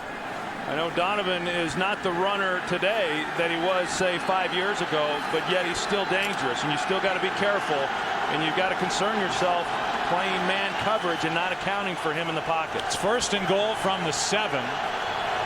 The Eagles have to be careful here and take a shot into the end zone, which they do. Incomplete. Deshaun Jackson. Now 4 seconds left, and the Eagles can't play with this anymore as Jackson gets up limping, and Akers is onto the field to try and get the lead back for the Eagles. Yeah, it looked like Corey Webster got away with a little bit. You see Deshaun Jackson trying to come out of that break, and a couple grabs there by Corey Webster, who is really finally playing to the level that they had hoped that he would when they drafted him out of LSU a couple of years ago in the 2nd round. This for a 2-point lead at the half. A 25-yard try from David Akers, who is now 5 for 5 this postseason for Philadelphia. 10-8 is the score as the Eagles took it down the field and answered the field goal by the Giants. It's a 2-point lead. The Eagles, the number 6 seed. The Giants, the number 1 seed. Bitter rivals from the NFC East. And a 2-point lead for the Eagles at the half. The Visa Halftime Report, sponsored by Visa. No matter how you prepare for game day, Visa is the way to go. Only one first-half touchdown in the game so far, but it was set up by the pick by Asante Samuel, and it's enough to help the Eagles have a lead on the road in this divisional playoff game, 10-8 over the top-seeded Giants here at halftime. Of course, the winner goes on to face the Arizona Cardinals in next week's NFC Championship game. Welcome to the Visa Halftime Report, everyone. Kurt Menefee along with Terry, Howie, Michael, and Jimmy. And in case you missed it, here's how we got here, TV. All right, Brian Westbrook, star. Eagles, Brandon Jacobs, star. New York Giants. Let's get it going. Manning back, rolling right, pressure in his face. Interception by Asante Samuel. Samuel gets it down to the 2-yard line. Would lead to Donovan McNabb quarterback sneak, and it is 7-5. It is Eagles second quarter now. McNabb back, play action, steps up, avoids the sack, tries to get rid of the ball. Pressured, that is by Justin Tuck. McNabb then, as he tries to get rid of it, intentional grounding call. And when you do that, that's 2 points. Got a good ball game. Got a great ball game. 10-8, Philadelphia on top of the Giants at the half. And Michael, if you take a look at this first half, it's really been two good defenses until maybe that last drive there where the Giants backed off a little bit against the Eagles. Yeah, they have to be kicking themselves. You're going there at halftime, you're down when you should be up. I never liked the three-man rush, Howie. I don't know how you felt about it. Yeah. It bugs me because you have 3 guys on 5. You see how important it is to put pressure on the quarterback. From the mistake that Eli had earlier with the pick, guys are in his face. You have to do the same thing to Donovan. 13 years in a 3-man front. I don't want to hear about the pain. Just show me the baby. Michael, if you're upset now, you're really going to get upset because Philadelphia lost the toss and kicked off to start the game. They're going to get the ball in the third quarter, and more importantly, they're going to get the win in the fourth quarter. The win has been a major factor in the game on both quarterbacks. Defensive backs have got to jump all underneath routes, got to crowd the receivers, something they didn't do in that last drive. They've got to jump on the underneath routes and crowd the wide receivers because of the win. What you've seen real quickly is the wind. If the ball comes out of the quarterback's hand just a little bit off, you see that wind take a wobble and turn that thing into a helicopter. I mean, that really has an effect. I think the guy that handles it best, and you're right, Jimmy, the guy that I think it's going to handle it best is going to be the guy for the Eagles because he snaps it off a little bit tighter than Eli does. And as Troy mentioned, it's not just throwing against the wind, it's making the adjustment throwing with the wind. That only impacts the quarterbacks, but in a low-scoring game like this, could impact the kicking game down the road. The Giants have been pounding it. This is the Giants. Body blow, body blow. Will Philadelphia be able to sustain through 4 quarters? Bloody blow. I heard of a body blow. I never got a bloody blow. but you're right. They need to keep pounding the ball. That's what they're doing. The game is close enough for the Giants to just pound it, and hopefully at the end they'll be ahead. All right. Keep in mind, weather might be a factor in the AFC matchup in the other playoff game coming up today. It's the Chargers and the Steelers. Our own Brian Baldinger had a chance to catch up with Jimmy's boy, Norv Turner, just moments ago. Thank you, Kurt. Coach, you were here 8 weeks ago, 11-10 loss. What can you take from that game that you can apply this week to this championship performance here today? Well, I guess the biggest thing, we've been in the weather. We've been on the field, so those things aren't new to us. The Steelers haven't changed. They're still first in the league in defense, and Ben finds a way to make plays, and they're one of the most talented teams we've played. Last week we saw a heroic and historic performance from Darren Sproles, and you kind of made light the fact that you threw him in the ice bucket after the game. I take it he's out of the ice bucket now. How big of a role can we expect from Darren here this afternoon? Well, he's got to play a big role. We're going to give him the ball. We're going to throw him the ball. We have some other guys that we can get involved, but we're at our best when we're running the football, and when we get the run going, then it sets up all the things we do in a play-action pass. Norv, good luck today. Thank you. All right, Kurt, back to you. All right, thanks a lot there, Baldy. And, Jimmy, when you take a look at this, I mean, according to Baldy, he tells us that don't look for LT to play at all in this game, which means Darren Sproles has an even bigger responsibility against the number 1 defense in the league today. Yeah, pass protection, because he's got to be out on the routes. But pass protection is the key for both Pittsburgh and San Diego. In the first outing, Roethlisberger was sacked 4 times. Rivers had a terrible game because he was harassed by the pass rush. Pass protection, number 1 key in this ball game. All right, that game coming up later on today. Second half of the Giants and Eagles with the trip to the NFC Championship game on the line comes your way right after this. Philadelphia Eagles will get the ball to start this second half. And they will be working in the same direction they were just headed moments ago when they got it down the field, got it inside the 10-yard line, and Donovan McNabb finally was able to put something together offensively to come up with the 25-yard try for Akers. He was good. It's 10-8. Brian Westbrook has not been a factor to this point. Brandon Jacobs, who's been pumped up all week, continues that to start this second half, and these two clubs are battling for a date with the Arizona Cardinals next Sunday. Yeah, and I think I'd go with a little more Brandon Jacobs in the second half. I mean, you think back to the first game between these two teams. He ran the ball very well in that game. He ran it well the second game also, although he was unable to finish that game because of an injury. And in this first half, he's run the football well. I think I'd ride him until he just couldn't go. So the Eagles will play into the wind in this third quarter, and as Jimmy Johnson mentioned at half, play with it in the fourth quarter. That could definitely be a factor. Tynes kicking with it, hits it to Quentin Demps on the return. Plenty of room to run, and Demps is forced out by Tynes after a big return. Demps is out to the 47, and a 46-yard return gives the Eagles a great starting point here to start the second half. Yeah, kind of the way the game started with the Giants and Ahmad Bradshaw getting the kickoff and taking it down the field and giving his offense great field position. Demps does it here, and he's able to get to the edge. Good job of blocking. And so now the Eagles, who had 63 yards on their last drive after compiling only 34 before it, start with a throw to Avant. Jason Avant has become a favorite target for McNabb. Good for just 2. Down to the field, and Pam Oliver. Well, Joe, the Giants trickled into the locker room with a lot of animated voices saying, let's go. Let's get this puppy on the road. Tom Coughlin, meantime, said, at least we've got to get some drives going to get to the red zone at least. He also said that Eli Manning, I asked him, you know, is he kind of playing like he's frozen solid? He said, well, you know what?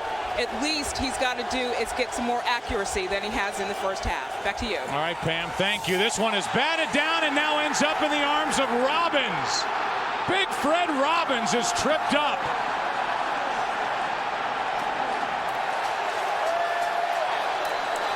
And only the arms of Kevin Curtis may have saved a touchdown on the return by Fred Robbins. Yeah, well, the Giants needed a play, and they're able to get the deflection there by Chase Blackburn and Fred Robbins. I mean, that's a pretty good move there by a big guy. And someone who's been banged up here over the last month of the season, he's moving pretty good. Kevin Curtis is just able to get enough of him there at his feet to get him to the ground. But Fred Robbins, I'll tell you, he's obviously a big guy. He's a big part of this defense inside. But he's one of the more athletic big men I've seen. Plus, he was just running with the wind. Maybe that was it. Here's Jacobs. Brandon Jacobs. Here come the Giants. 10 yards and a first down for New York. You talked about Brandon Jacobs and how all week long he's been trying to pump up this team. He's excited about playing in the playoffs and what they're capable of doing. And right now they're kind of feeding off this crowd, and I think it's important. What they failed to do there in the first half was they failed to finish drives. And after that turnover, nice run there on first down by Jacobs. It's important for the Giants to finish a drive. Something they have not been able to do yet. Jacobs cuts back, hits by many, including Gokong, the last one to throw a shoulder. Abi Amiri was in there at the beginning of it. A 5-yard run by Jacobs. But I was talking about, you know, going with Brandon Jacobs, and right now he's leaving the game, and they're coming back in. You know, looks like with maybe Derek Ward, but nope, Derek Ward's on the sidelines as well. But on running down, no, Derek Ward is back in the game, but on running downs, Brandon Jacobs is, to me, is the guy who needs to be in there. There's Derek Ward split out wide. The Eagles are playing defensively without Asante Samuel, who is in getting an IV. Third time inside the red zone. And this pass incomplete as Derek Ward started to run with it before he secured it. They've run that play a couple of times. And it's now 3rd and 5. And you can see the frustration on Eli Manning's face, and that's a hard catch. It's a catch that should have been made. But when you're talking about the receiver, Derek Ward, coming towards the quarterback, and then a ball being thrown at him with some pretty good velocity, that thing's pretty hard right now with the weather the way it is and coming at him pretty hot. One he certainly should have caught. And now a big third down as to whether or not they're going to keep this drive going or having to settle for yet another field goal. So now Quentin Michael is out on the sideline, looking at his left knee. Samuel is not on the field as well. 3rd and 5. Pass is behind Kevin Boss. Well played defensively by Philadelphia, and Sean Considine, who took Quentin Michael's spot, is the one who broke it up. And now a 35-yard try, and Eli Manning has not had a good game to this point, as that ball just went knuckling to Kevin Boss. Yeah, and that's as we've said, that's the problem. And a hard ball there for Boss to try to handle. Good job of defense by Considine, and even though if they make this, they get 3 points and they're happy about that, that was a disappointing series for New York. 35-yard try by Carney, who has for the most part been Mr. Automatic all year for the Giants. 4th lead change of the day. 11-10 New York.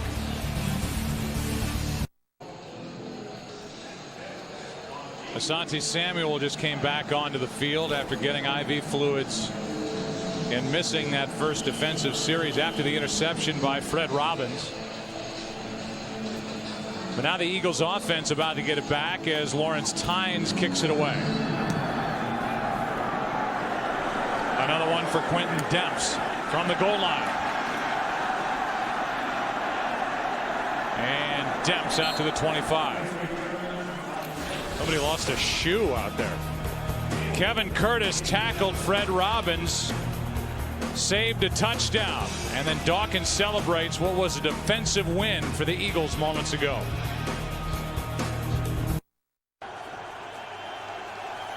Starting at their own 25, now down by 1.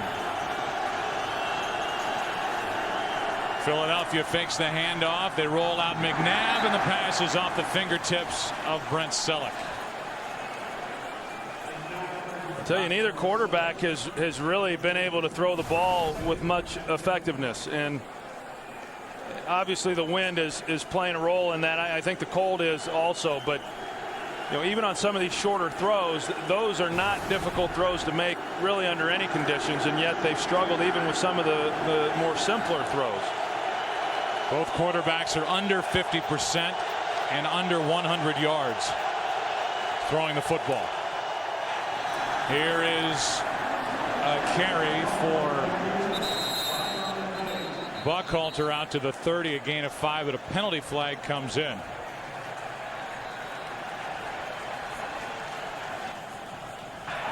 Holding offense, number 79.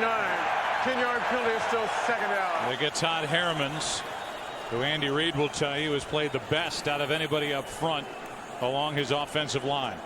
Yeah, a guy who a year ago really struggled, was very disappointed in the way that he played, but he's come on this year and played very well. There he is at left guard, and you see the hold there that he got on Michael Johnson.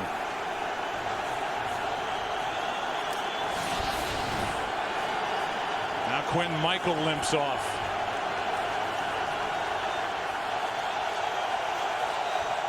They fake the handoff, and that's behind and over the head of Brian Westbrook. McNabb ends up on his back. 3rd and 20 coming up. Here's Chris Myers. Well, Joe, just a halftime report. Deshaun Jackson, who went off limping, appears to be okay, but they're watching the situation. Asante Samuel will be okay and back in defensively. It's the knee for Quentin Michael. He's iffy. And at the half, Andy Reid said we have to do a better job protecting our quarterback, and then he rubbed his beard and walked away. Well, he's got a lot of it to rub. They didn't do a very good job protecting Donovan on that screen play. He took a pretty good hit. It's 3rd and 20. A blitz. Can't bring down McNabb, and the throw to a wide open Avant, who makes a move and has a huge Philadelphia 1st down. The Giants came so close, could not bring down McNabb, and Donovan did the rest. Those are some of the moves and stunts that Minnesota ran last week that gave this Eagles front some real problems. The Giants do it here, and they get pressure on Donovan, but he's able to buy just enough time to get it to Avant, who got lost in coverage. They're in man coverage on the backside, but nobody was with Avant. Matthias Kiwanuka just left with his arm hanging. his right arm. That was a 21-yard completion on 3rd and 20. Aired out, sideline. Penalty flag is down, and this pass is dropped by Curtis. Wide open, and the pass hit him right in the hands, and Curtis could not hang on. But a flag is down. Mike Carey has been busy. Illegal hands to the face. Defense number 31. 5-yard penalty, automatic. First down.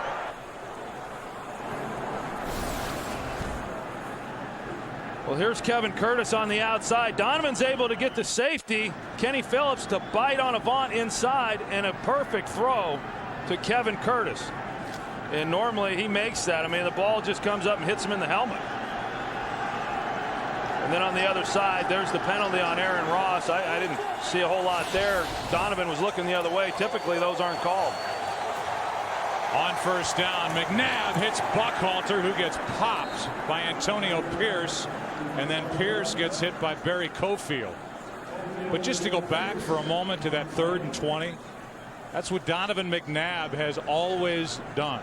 Kept the play alive with his legs, didn't go down, and ends up completing it to Avant. Now as the drive continues, here's Pierce getting hit by Cofield, and he's got to be happy just to be able to get up after that. Yeah, I agree with you on Donovan. I mean, many times and we talked a little bit about it even last week, that when they create big plays, it's because of Donovan buying himself some time. Over the middle, McNabb hits. And this time, Kevin Curtis is able to hang on. A 15-yard completion, and the Eagles have it moving now. Yeah, you know, for an Eagles offense that had been struggling throughout that first half, and then when the Giants got that field goal, and right before the end of the first half, you've seen this offense really come alive a little bit, and Donovan's starting to settle in and starting to make some better throws, and they were starting to move it before Fred Robbins got the interception, and now here they come right back trying to answer off the field goal that New York got. Here is Buckhalter, left side. Good play made by Butler. James Butler came up in run support, made the hit, no gain, 2nd and 10. Yeah, and New York defensively has done a good job of shutting down this run. And, you know, in years past, Philadelphia, even though they didn't run the ball a lot, they ran it very well the few times they did run it. This year, they've not been good running the football, whether they've run it a lot or run it very few. Steve Spagnuolo doing a nice job here, not letting them get Brian Westbrook going on the ground. 2nd and 10, another blitz. Johnson gets there late. The pass is out of the reach of Avant.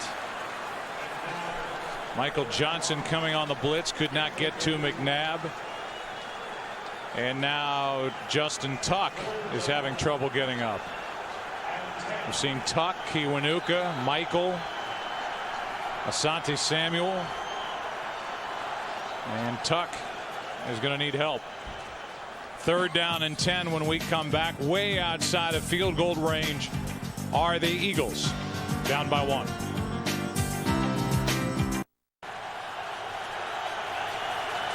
Third down and 10.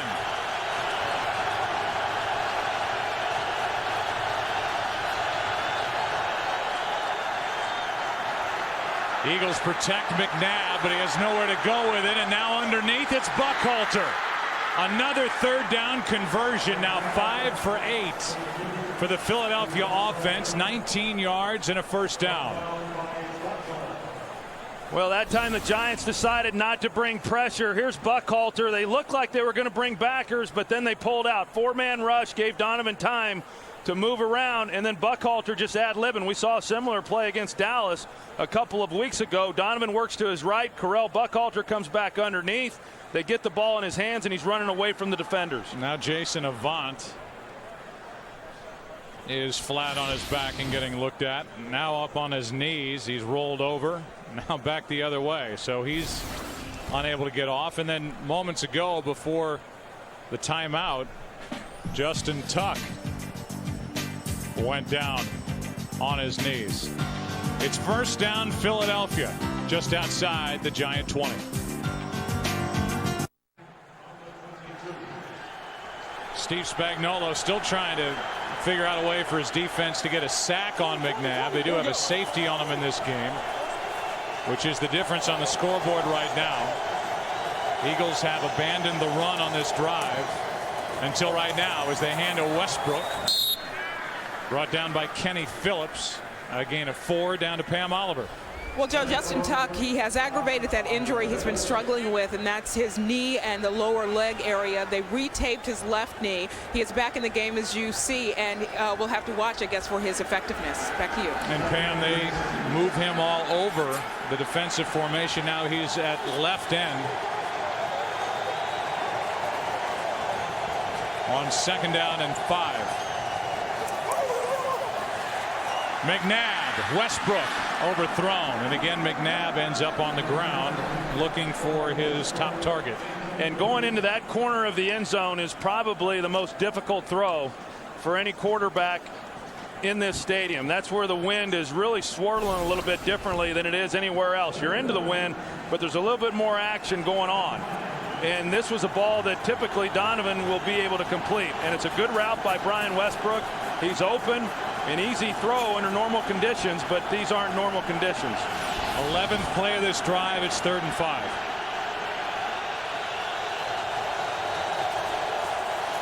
Pressure.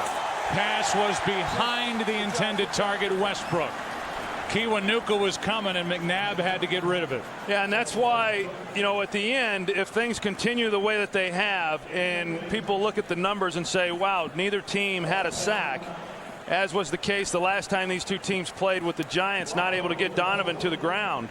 But yet pressure is still an important part of it. And they have been able to get pressure on Donovan, and that last one forced Donovan to get the ball out sooner than what he had wanted, and that's why they failed to convert. 35-yard try for the lead. Akers drills it, and he has now made 17 straight postseason field goals. A new NFL record. McNabb got the team down the field and back on top. Eli Manning about to head back to the field as Ahmad Bradshaw waits for the kick from David Akers. 5th lead change of the day, despite a total of 24 points scored. Philly up by 2. Bradshaw on the return out to the 32. And we welcome you back inside our booth. I'm Joe, that's Troy, and now the Giants offense is back to the field. Boy, they've had a lot of opportunities and really haven't done a whole lot with those chances to this point. No, they haven't. I mean, they've had times when they've been able to get the ball to people. They haven't been able to do that. They've had good field position. They haven't been able to do that.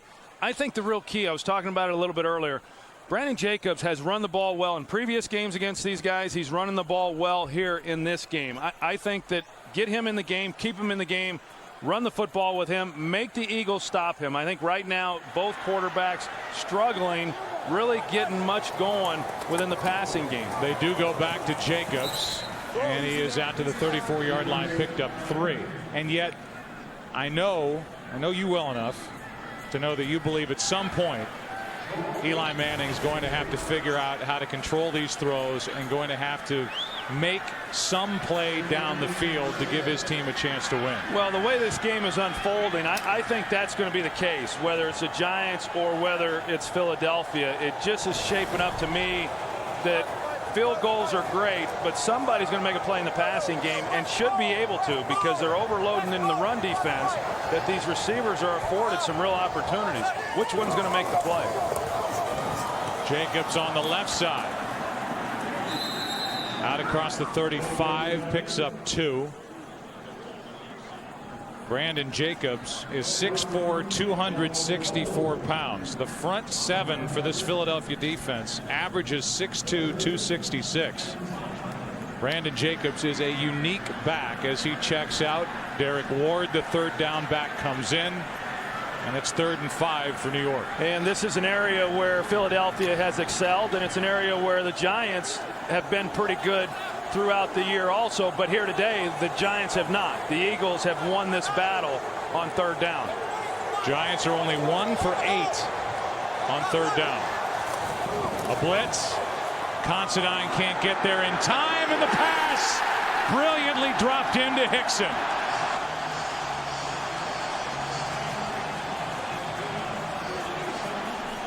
Not only the best throw of the day from Eli Manning, but it came at a good time on 3rd and 5. Yeah, because Considine, he comes as the safety blitz, and Eli hangs right in there. And then when you get an opportunity down the field, you don't get a lot of these kinds of throws to make. You got to be able to connect. And Hickson doing a good job of getting down the field with pretty good coverage, but a perfectly thrown ball by Eli Manning. Hickson dropped one downfield against the Eagles earlier in the year, this time in the bigger game. Play clock was at 1.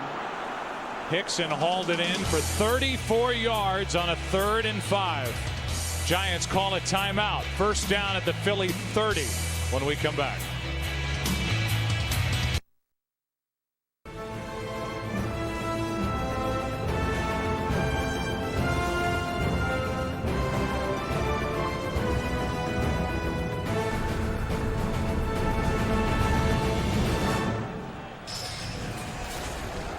First player depicted in that little video piece, Concrete Charlie.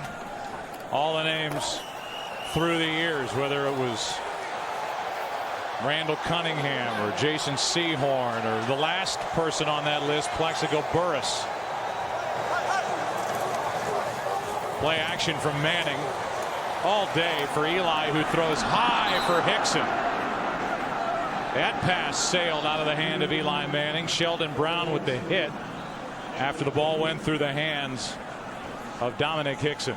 It was good coverage there by Philadelphia. As you saw, Eli had a lot of time to find somebody, just nowhere really for him to throw it. But I want to go back to the timeout. You know, on a big play like they had there to Dominic Hickson, it's important because the play clock starts immediately. You've got to get into the huddle and you got to get out of the huddle.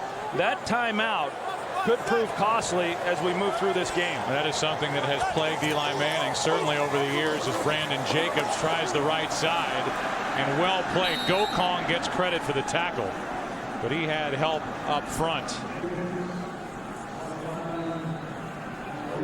How would you like this big body headed towards you, Brandon Jacobs? Yeah, well, I wouldn't. And Chris Gokong, who's a linebacker, and usually linebackers have size advantages over those that they're tackling. Well, he doesn't, and neither does the defensive line. You know, when talking with Asante Samuel, I asked him, you know, what's it like trying to tackle Brandon Jacobs? His only response was, he's a big dude, ain't he? You know, he's not getting any smaller. 3rd down and 9. A blitz from Michael. Pass for Ward, incomplete, broken up by Cole. Trent Cole was back there in coverage and broke up the pass for Derek Ward, and now a relatively long field goal try coming from Carney. Yeah, and you see the pressure, and whether or not they would have been able to complete this pass, it wasn't going anywhere. A good job by Philadelphia. You know, Brandon Jacobs talked about getting him more carries because of the success that he had been having running the football. Well, he didn't run the football nearly as effectively on that possession. 47-yard try. Carney struggled even at this end with anything over 40 yards during pregame warmups. He's missed once in this game. This kick, no good. Carney missed 3 times all year, including 2 blocks. He has missed twice in this game. Once from 46, this one from 47. And that ball just ran out of steam and was wide to the left. Yeah, and for a guy who has played as well as he has, or has kicked the ball as well as he has all year, as you said, 2 misses now here today. The last miss that he had that wasn't blocked was then 2 weeks ago against the Minnesota Vikings. You kind of wonder now where Carney is, you know, as this game moves along too. I mean, it is shaping up, as it has up to this point, to be a field goal game. And now, yeah, they've got Tynes, but Tynes hasn't kicked a whole lot this year, as we've talked about. I think touchdowns are going to be hard to come by, and you just kind of wonder where he's at right now. Now, he's a pro. I mean, he's a veteran guy, as we know. He's been around a long time. but those aren't easy things to shake off. 44-year-old John Carney, 20th year in the league. And that was kicking with the wind. Handoff is to Westbrook. Pierce, Butler, both in on the stop, but gain of 5.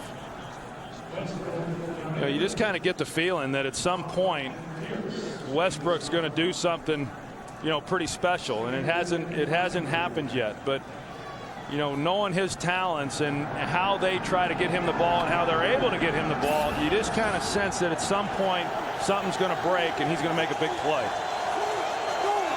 2nd down and 5.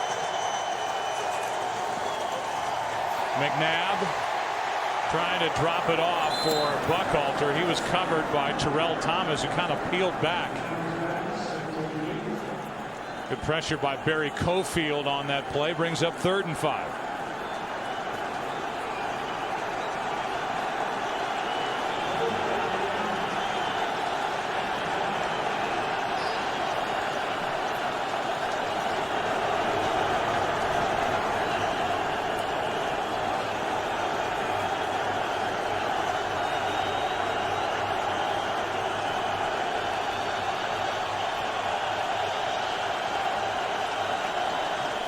And on 3rd down, the pass is caught by Curtis. 1st down, an 8-yard completion to Kevin Curtis. I tell you what, that is a great throw by Donovan McNabb. He's got pressure in his face. Kevin Curtis runs a route. Great coverage by Corey Webster. But because of where the ball was thrown, you're going to notice that it's on his back shoulder and away from coverage. And if he had led him where normally the ball you want to put it, I think Corey Webster then was in a great position to be able to knock that one down. Philly now 60% on 3rd down conversions offensively, 6 for 10. McNabb throws, and this one's broken up by Webster, and they'll throw a flag. Webster interfered with Kevin Curtis, and Tom Coughlin is all the way out onto the field.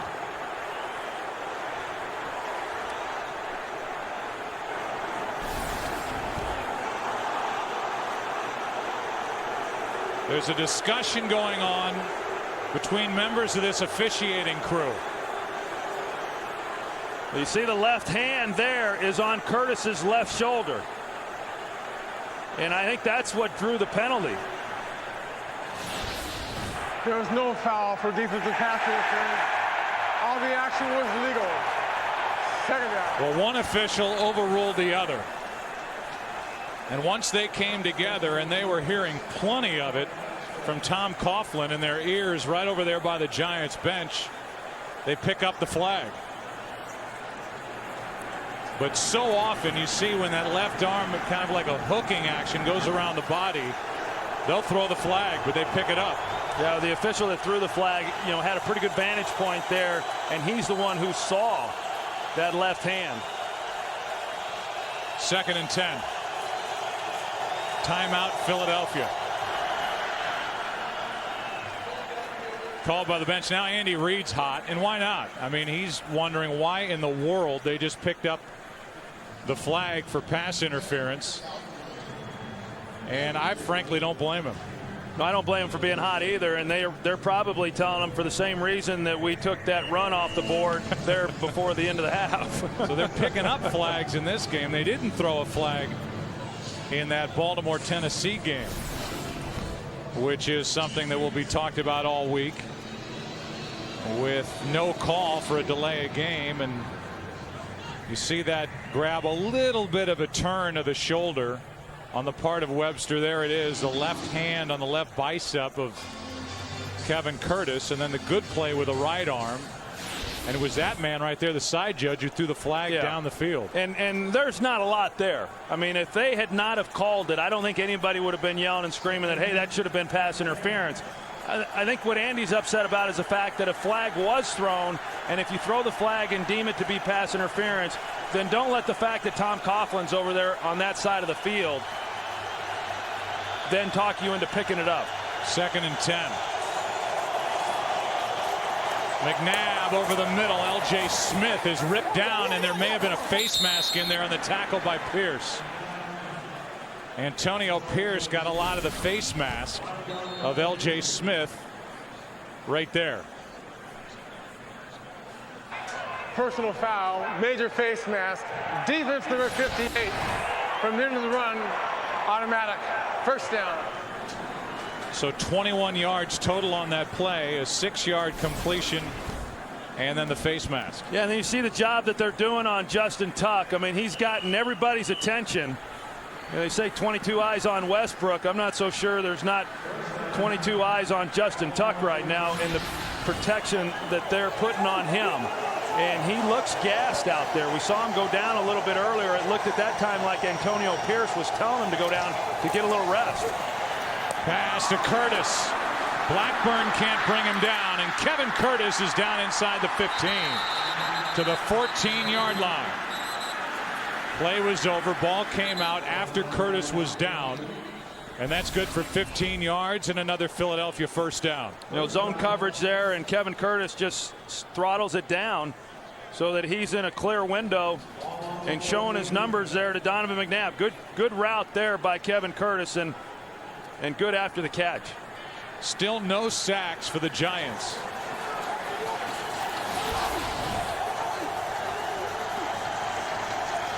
In over 10 quarters of football against Philadelphia. Here's Selleck. The hit by Dockery is not enough. Butler comes over to help. So does Blackburn, and that completion for 5 yards. Hard to believe that Steve Spagnuolo and this Giants defense, in 3 games against the Eagles, no sacks. The other 14 games, 42 sacks. 6th highest total in the league this year, and nothing today, although it comes with an asterisk because of the play by Tuck that was eventually ruled a safety. 2nd and 4. Westbrook a yard short of a first down. 3rd and 1. I think one of the big reasons, Joe, that they, at least the last 2 games that these 2 teams have played against each other, why the Giants haven't been able to get to Donovan and bring him to the ground for a sack is because there's been a commitment to running the football. I think that they had to the last time because of the wind conditions.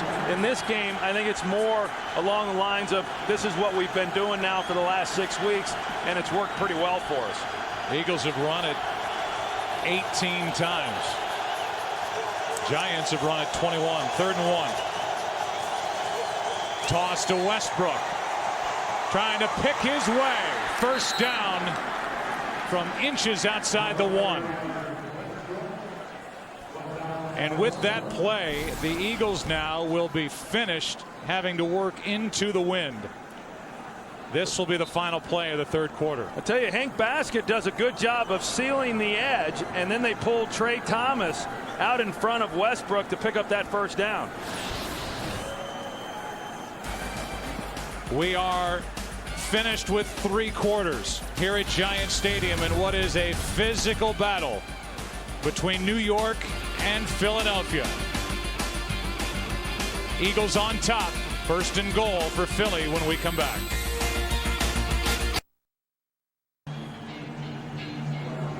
What an opportunity in front of the Philadelphia Eagles. They have a 1st and goal. The ball is at the 1.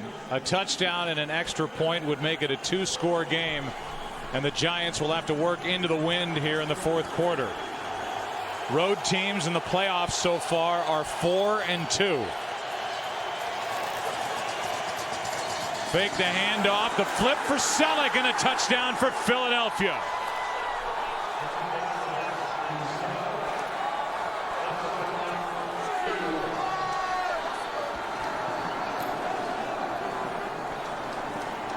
Touchdown Eagles, and with the extra point, Akers can make it a 9-point game.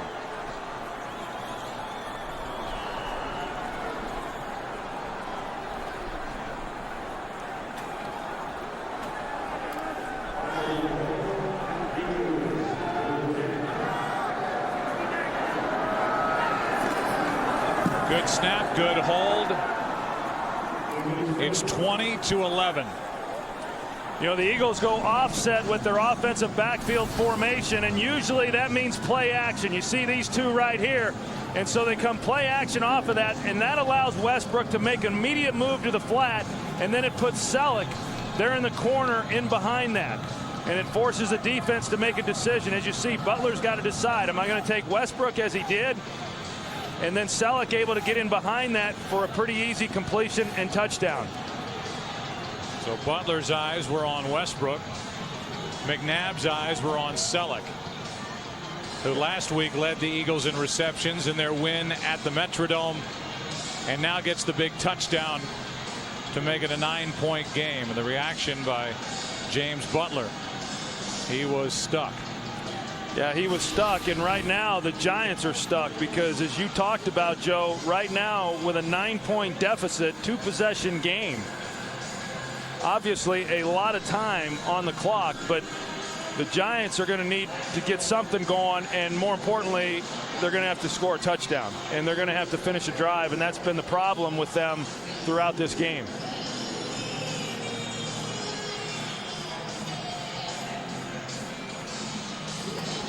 So an 11-1 start for the Giants. Lost 3 of their last 4 coming in. And trailing here to their divisional rival, the Eagles. Here's Bradshaw trying to give him a lift. He gets it out to the 24. 27-yard turn by Ahmad Bradshaw. This February, the world's best drivers return to Fox to drop the flag on another intense and thrilling season of NASCAR with the 51st running of the Great American Race. Plus, Grammy Award winner and country music superstar Keith Urban will perform during the Daytona 500 pre-race show. Fox Sports, the exclusive home of the Daytona 500. It all begins Sunday, February 15th in high def. Starting at their own 24. Starting with a run with Brandon Jacobs. And a good start to this drive as Jacobs gets 11, brought down by Trent Cole downfield. Well, this is the offensive package that Jim Johnson was concerned about. You're going to see Rich Seibert, who's going to pull out. It's a power play, or excuse me, it was David Deal, the left tackle, and then you see Jacobs is able to get in behind that block. And a good job also by Chris Snee, the right guard, getting up to the second level. Jacobs is averaging 5.5 yards a carry. Made the most out of that as he takes it to the 40. You talk about finishing your drives. The last 4 possessions for the Giants have all ended inside Philadelphia territory. 2 have resulted in field goals by John Carney and 2 in misses by John Carney. They have not been able to pound it in. And the longer this game goes, I mean, right now there is a lot of pressure on the Giants. The #1 seed, first round bye, playing the #6 seed, all of those things. And they know that. There's a sense of urgency, certainly, right now with this Giants team. 2nd down and 5. Here is Jacobs, nowhere to go. Bradley plugged it up in the middle. Gain of 2, 3rd and short coming up. And the Giants and the Eagles are both kind of tired of the comparisons that people drew all week with the way the Eagles came into this postseason, with the way they've played, the trip that they've taken to get to this point. The comparisons will continue if they're able to get a win here on the road like the Giants did last year at Dallas in this round, knocking off the #1 seeded Cowboys. It's 3rd and 3.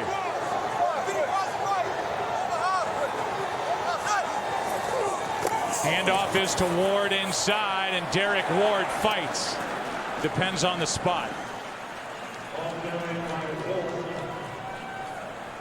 Tell you, that's close, and that was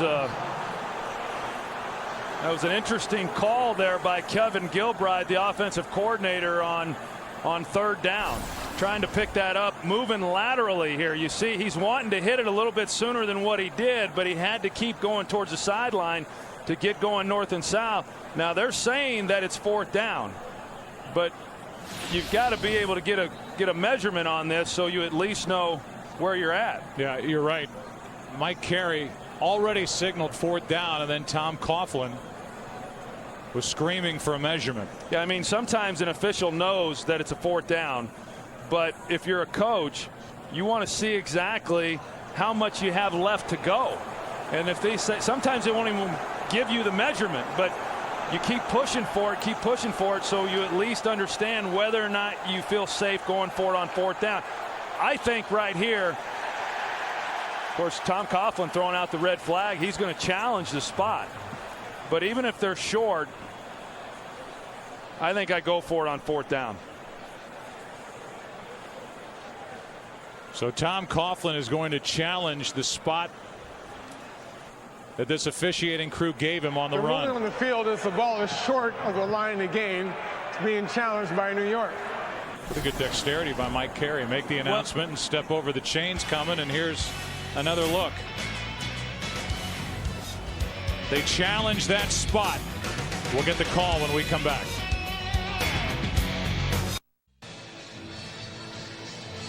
We've looked at it a number of times, and I think most of us are in agreement that the crew put the ball in the right spot.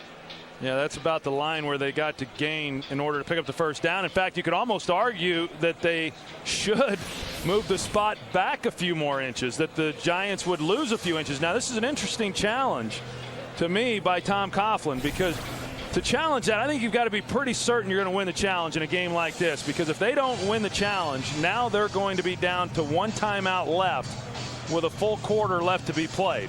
And in all likelihood, this game's going to come down to that timeout being very meaningful, and they've already burned 1, with the timeout that Eli had to take. The ruling on the field is correct. Therefore, New York is charged with their 2nd team timeout. And I would say this along those lines, Troy. Tom Coughlin is standing right there. And I think either with his eyes or with his heart, he thought that Derek Ward had enough for the 1st down. He threw the flag, and now Eli Manning back into the huddle, and on 4th and inches, the Giants will go for it. Down by 9 at their own 45. Hold on. Till we're back. Rest. Well, I would think this would be a quarterback sneak. Rest till we're back. Here we go.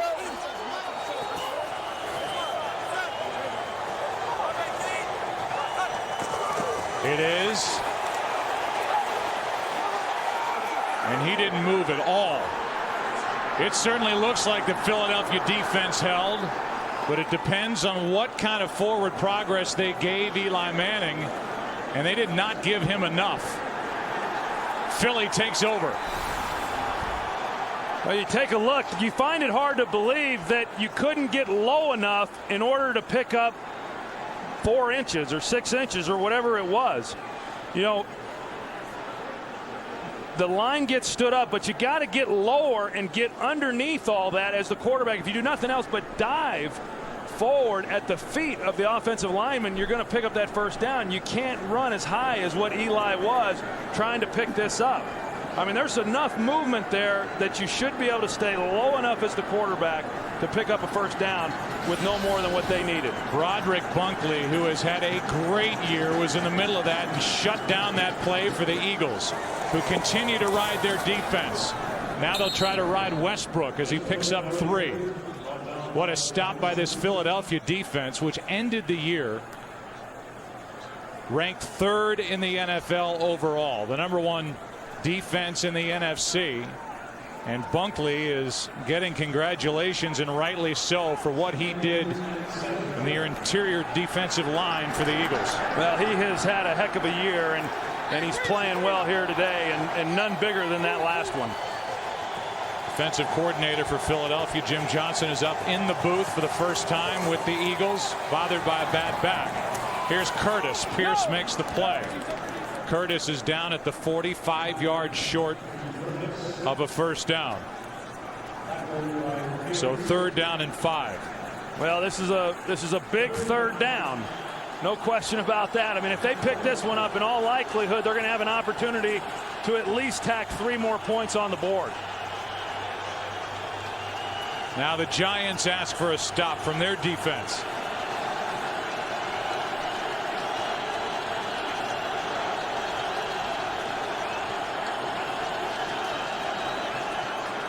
McNabb swings it out. Westbrook doesn't make it.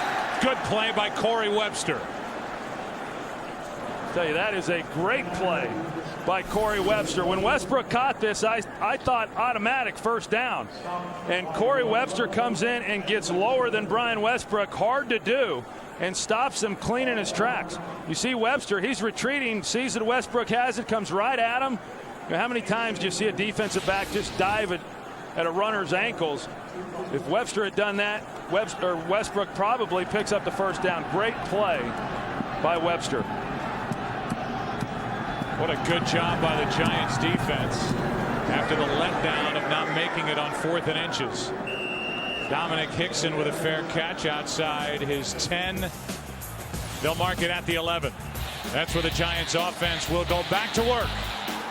4th quarter, down by 9.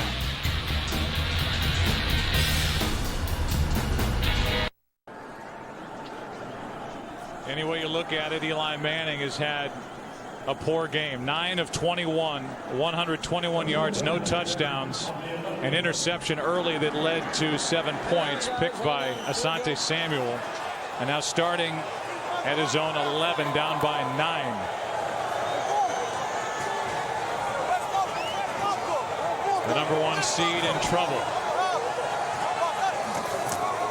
Number 2 seed in the NFC lost last night. Ward stays up. Out to the 25. Quentin Demps on the tackle. A run of 14 yards for Derek Ward, a free agent to be. Derek Ward doing a good job of really just keeping his feet going and getting through some tackles. There were a few opportunities that the Eagles had there in order to get him on the ground, and yet Derek Ward was able to keep the play alive. Remember, only 1 timeout remains for the Giants. They lost 1 on a challenge and lost 1 when they had to use it with the play clock expired. Ward right side. Good run. Back-to-back strong runs by Derek Ward. This one good for 8. And you think about Derek Ward, who was signed by the Giants off the Jets practice squad, and how productive he has been. You know, the last couple of years, he hasn't even been healthy to play, and so this is the first time in many years that he's had a chance to be playing. Hasn't been in the playoff game ever, first one, and he's doing a pretty good job. Now, what you get with him that you don't get with Brandon Jacobs is you get the receiving threat. You know, a guy who was 4th on the team in receptions this year. 2nd and 2, back to Ward, picks up the first down. Down to the field, and Chris Myers. Joe, you mentioned Jim Johnson, defensive coordinator, upstairs, a little unusual. Down on the field, Pete Jenkins, defensive line coach, interacting with the defensive players. And as Troy pointed out earlier, the all-out commitment to the run by this Eagle defense, Jenkins has reminded the defense, stay committed to the run. Even though we're in this situation, it's effective. We don't need the blitz. Which brings up the larger point about the absence of Plaxico Burress. That was Dawkins circled on first down. Manning over the middle, hits Toomer, first catch out to the 45.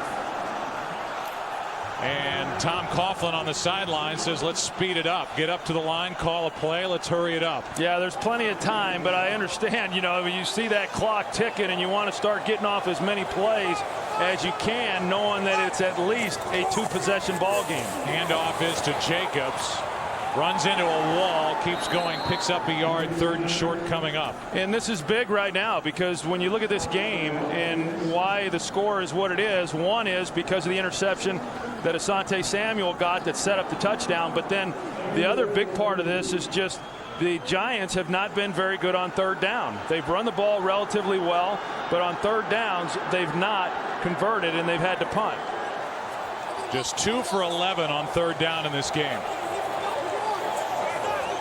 It's 3rd and 3.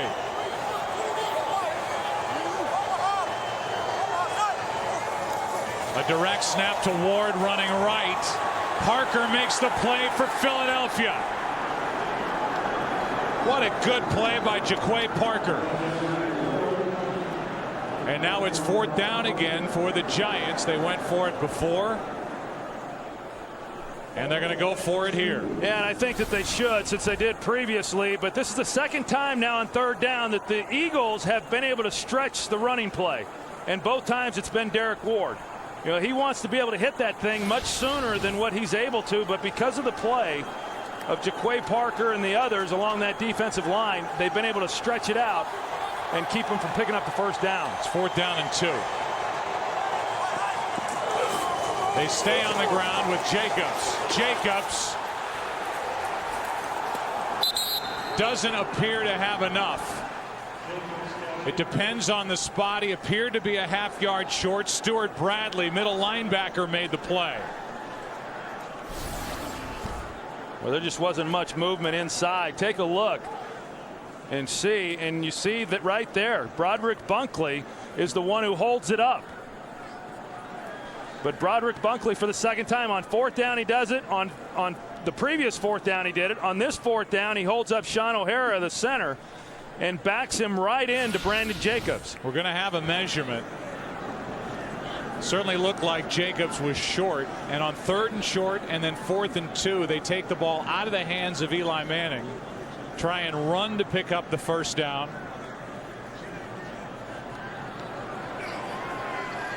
And they don't get it.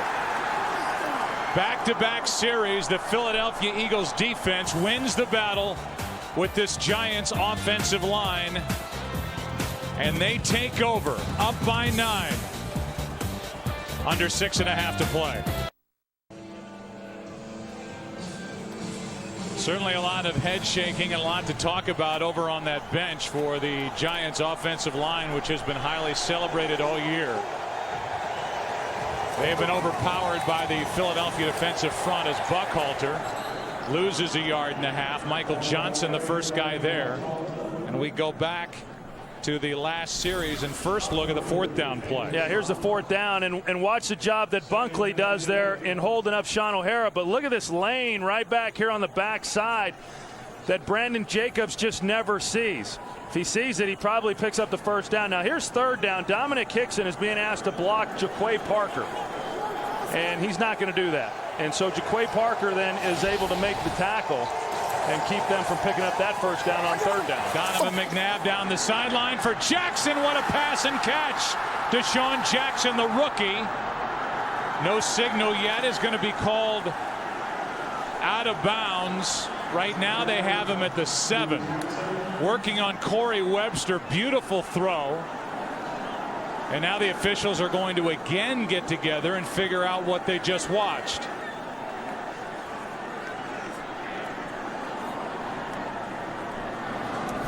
Well, I'll tell you what, I think Corey Webster has had himself a good ball game, and you get in this situation and you're playing tight because of the situation.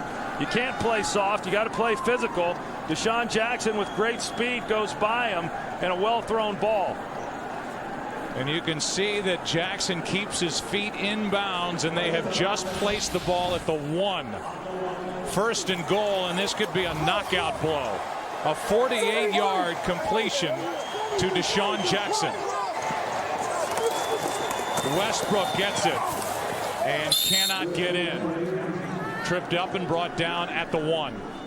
2nd and goal.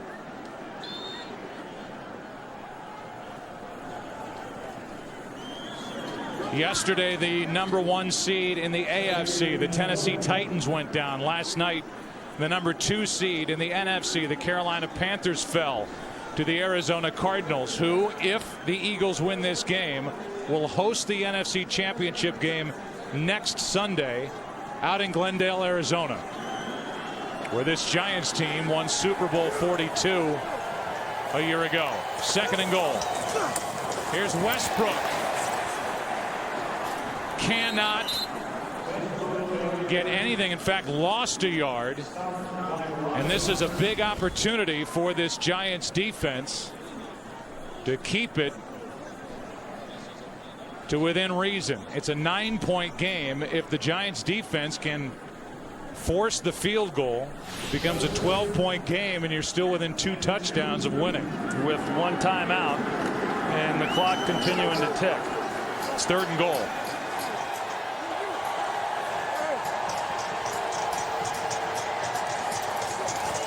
McNabb rolls right, throws, and throws it right into the turf, incomplete for basket. So after having 1st and goal from the 1,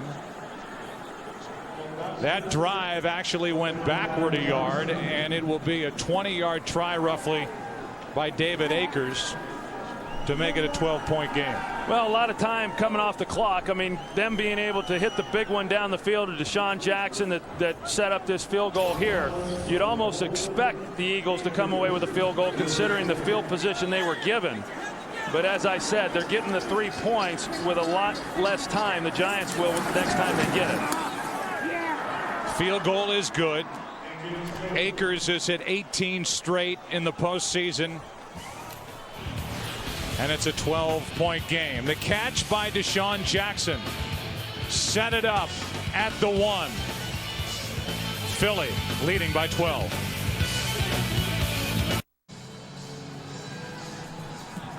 David Akers kicks it away. Ahmad Bradshaw waiting deep. From inside the end zone, Bradshaw gets to the 27, and we go down to Pam Oliver.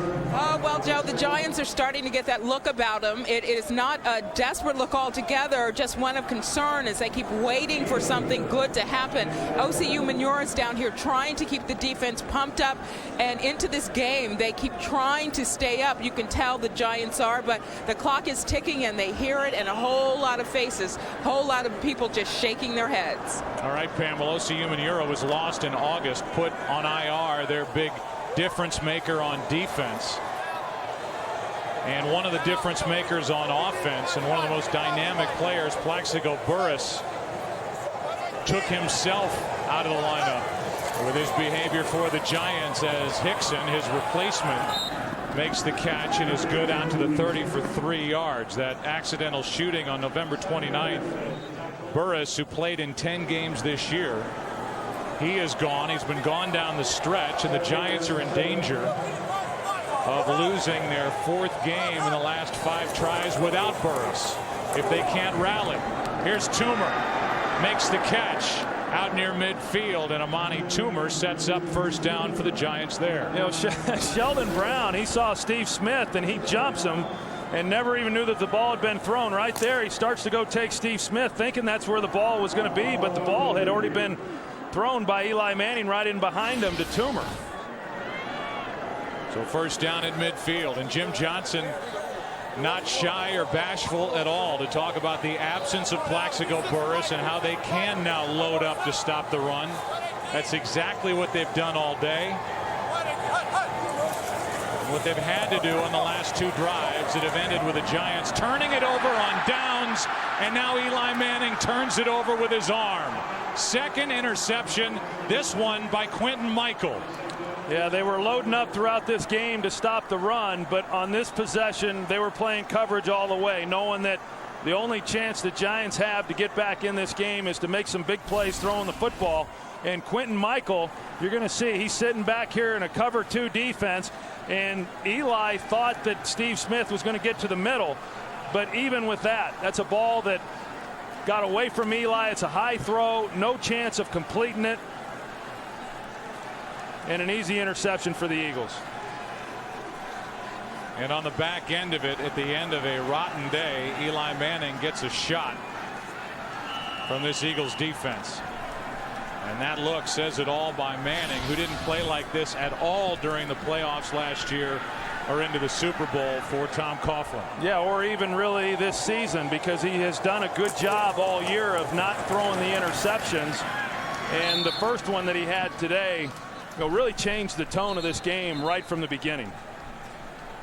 Timeout is taken by the Giants. They are finished in that category. Final timeout. And so Eli Manning, who through the end of the calendar year 2007 had played in 59 games, had suffered through 81 giveaways and had a record of 30-27. Once last January rolled around and the playoffs started, he'd gone 20 games and given it away a total of 13 times, was 16-4, but in this game 2 interceptions, a completion percentage for Eli Manning that is well below 50%. And a quarterback rating of 33.8. Well, it had been discussed all week long about where are these Giants, having lost 3 of 4. Where are they coming into the playoffs? And, as you would expect, the players said, hey, we're fine. We're not worried about it. We rested players the last week of the season against Minnesota. We played when we had to against Carolina. But they were sleepwalking a little bit there the last month, and they've not played well in this game. Donovan McNabb gets away from Tuck. Picks up about 9 before he's forced out by Chase Blackburn. The Arizona Cardinals await the winner of this game in this postseason. Kurt Warner with a 93.9 quarterback rating. Larry Fitzgerald was so good last night and has been through the postseason, as has Edgerrin James. 9 takeaways and a touchdown for Clancy Pendergast's defense.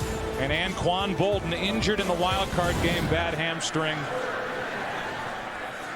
And his status for next Sunday is unknown. It was an unsportsmanlike call against Donovan McNabb for what he did over on the bench, which marches the ball back inside the 30 to the 26. And what drew the flag? Donovan McNabb picking up the phone on the Giants bench. You know, sometimes I don't know what runs through that guy's head. I mean, that's silly and unnecessary, and drew the flag. And you know, I know there's been a lot of frustration on the part of Donovan McNabb getting benched in that November 23rd game against Baltimore. He's played very well since, and he's got his team steered toward the NFC Championship game. It'll be his 5th, but that was over the top.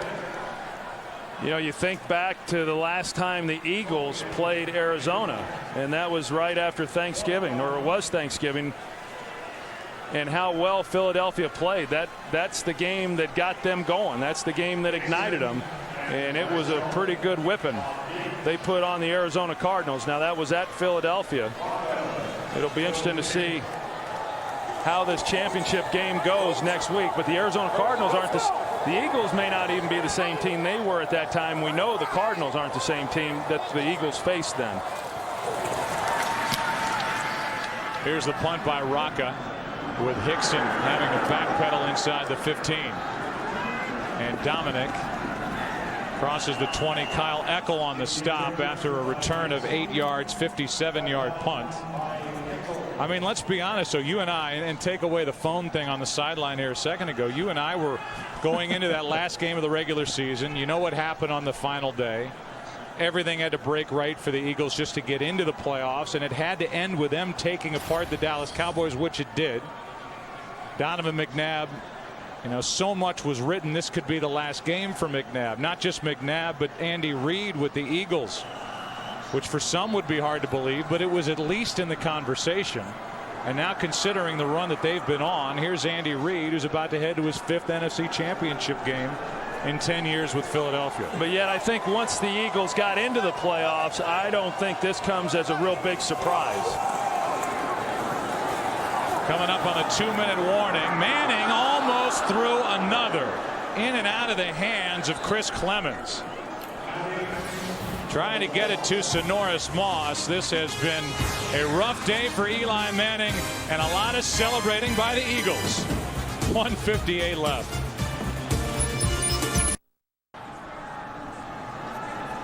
Winding down here at Giant Stadium, 1:58 left. 2nd down and 10 for New York. Manning trying to find someone, has to come underneath to Derek Ward, who is held inbounds and stopped after a gain of 7. Ed Sfida, Philadelphia's own statistician, tells me this is the first time ever that the top 3 seeds won't make the NFC Championship game. And that is the case. And how about this? An NFL fact: no game has ended with a final score of 23-11 as Derek Ward picks up a 1st down for the Giants but stays in bounds. Philadelphia offensively will do all this with virtually no input from Westbrook outside of the attention he gets. 18 carries, 36 yards. That's 2 carries per rush, or 2 yards per rush, and 2 catches for 10 yards as the ball pops out to Steve Smith. The Eagles take over. Another turnover, and this one is over. So Troy 20 touches for Westbrook, 46 total yards. But it's this defense that is celebrating again for Philadelphia. Yeah, the defense stepped up and they made the plays, right from the beginning on through right now. And coming into the game, they talked about, the Giants that is, talked about, hey, we've got to be able to control Westbrook, and they did that. But even having done that, you can't have the mistakes and you can't not capitalize on the opportunities that you have. I mean, think back to that first half even. All the chances that the Giants had with good field position and some penalties that knocked them maybe out of good field position, but not capitalizing, not finishing drives, not converting third downs. And that's the essence of football. And they didn't get those things done. Last year, the Giants went to and won the Super Bowl as a number 5 seed. They had to go through that gauntlet on the road. And now Andy Reid has a number 6 seed headed to the NFC Championship game in Arizona. I would have to imagine that Andy Reid is extremely proud, maybe more proud right now than he has been at any other time during his 10 years with this organization, for them to overcome what they've overcome and be where they're at now, going back to yet another NFC Championship game. Job well done. And so the number 1 seed has fallen in the NFC. Last year it was the Giants knocking out the number 1 seeded Dallas Cowboys in Dallas. This year it's Andy Reid and the Philadelphia Eagles doing it to the Giants here in the Meadowlands. And the Philadelphia Eagles now in the NFC Championship game, 5th time last 8 years. Donovan's been there throughout. Here's Chris Myers. All right, Joe, Crowder, congratulations, first of all. What was the difference in this game? First of all, God is good, man. This has been an exciting time for us, and you know what? Things just started to click later in the first half, and then the second half, despite the tipped interception, I think offensively we got in our rhythm and we just continue to roll and put ourselves in position to score. I think our defense really played well today, and Jim Johnson came up with some great schemes, and the players just made plays, and our team's just really been rallying behind each other, and getting that locker room. I mean, it was so much energy in there that we were ready to play early in the week, and I think we won this game today with the great week of practice that we had. Great defensive stops. What were you thinking? America saw you grab the phone on the Giant bench. Rollover minutes, or what was that all about? You know what? Excitement? As a veteran in this league, I was having fun, but that's just something you don't want to do. And you know what? I mean, despite that part of it, you know what? This is beautiful. The city of Philadelphia now is buzzing.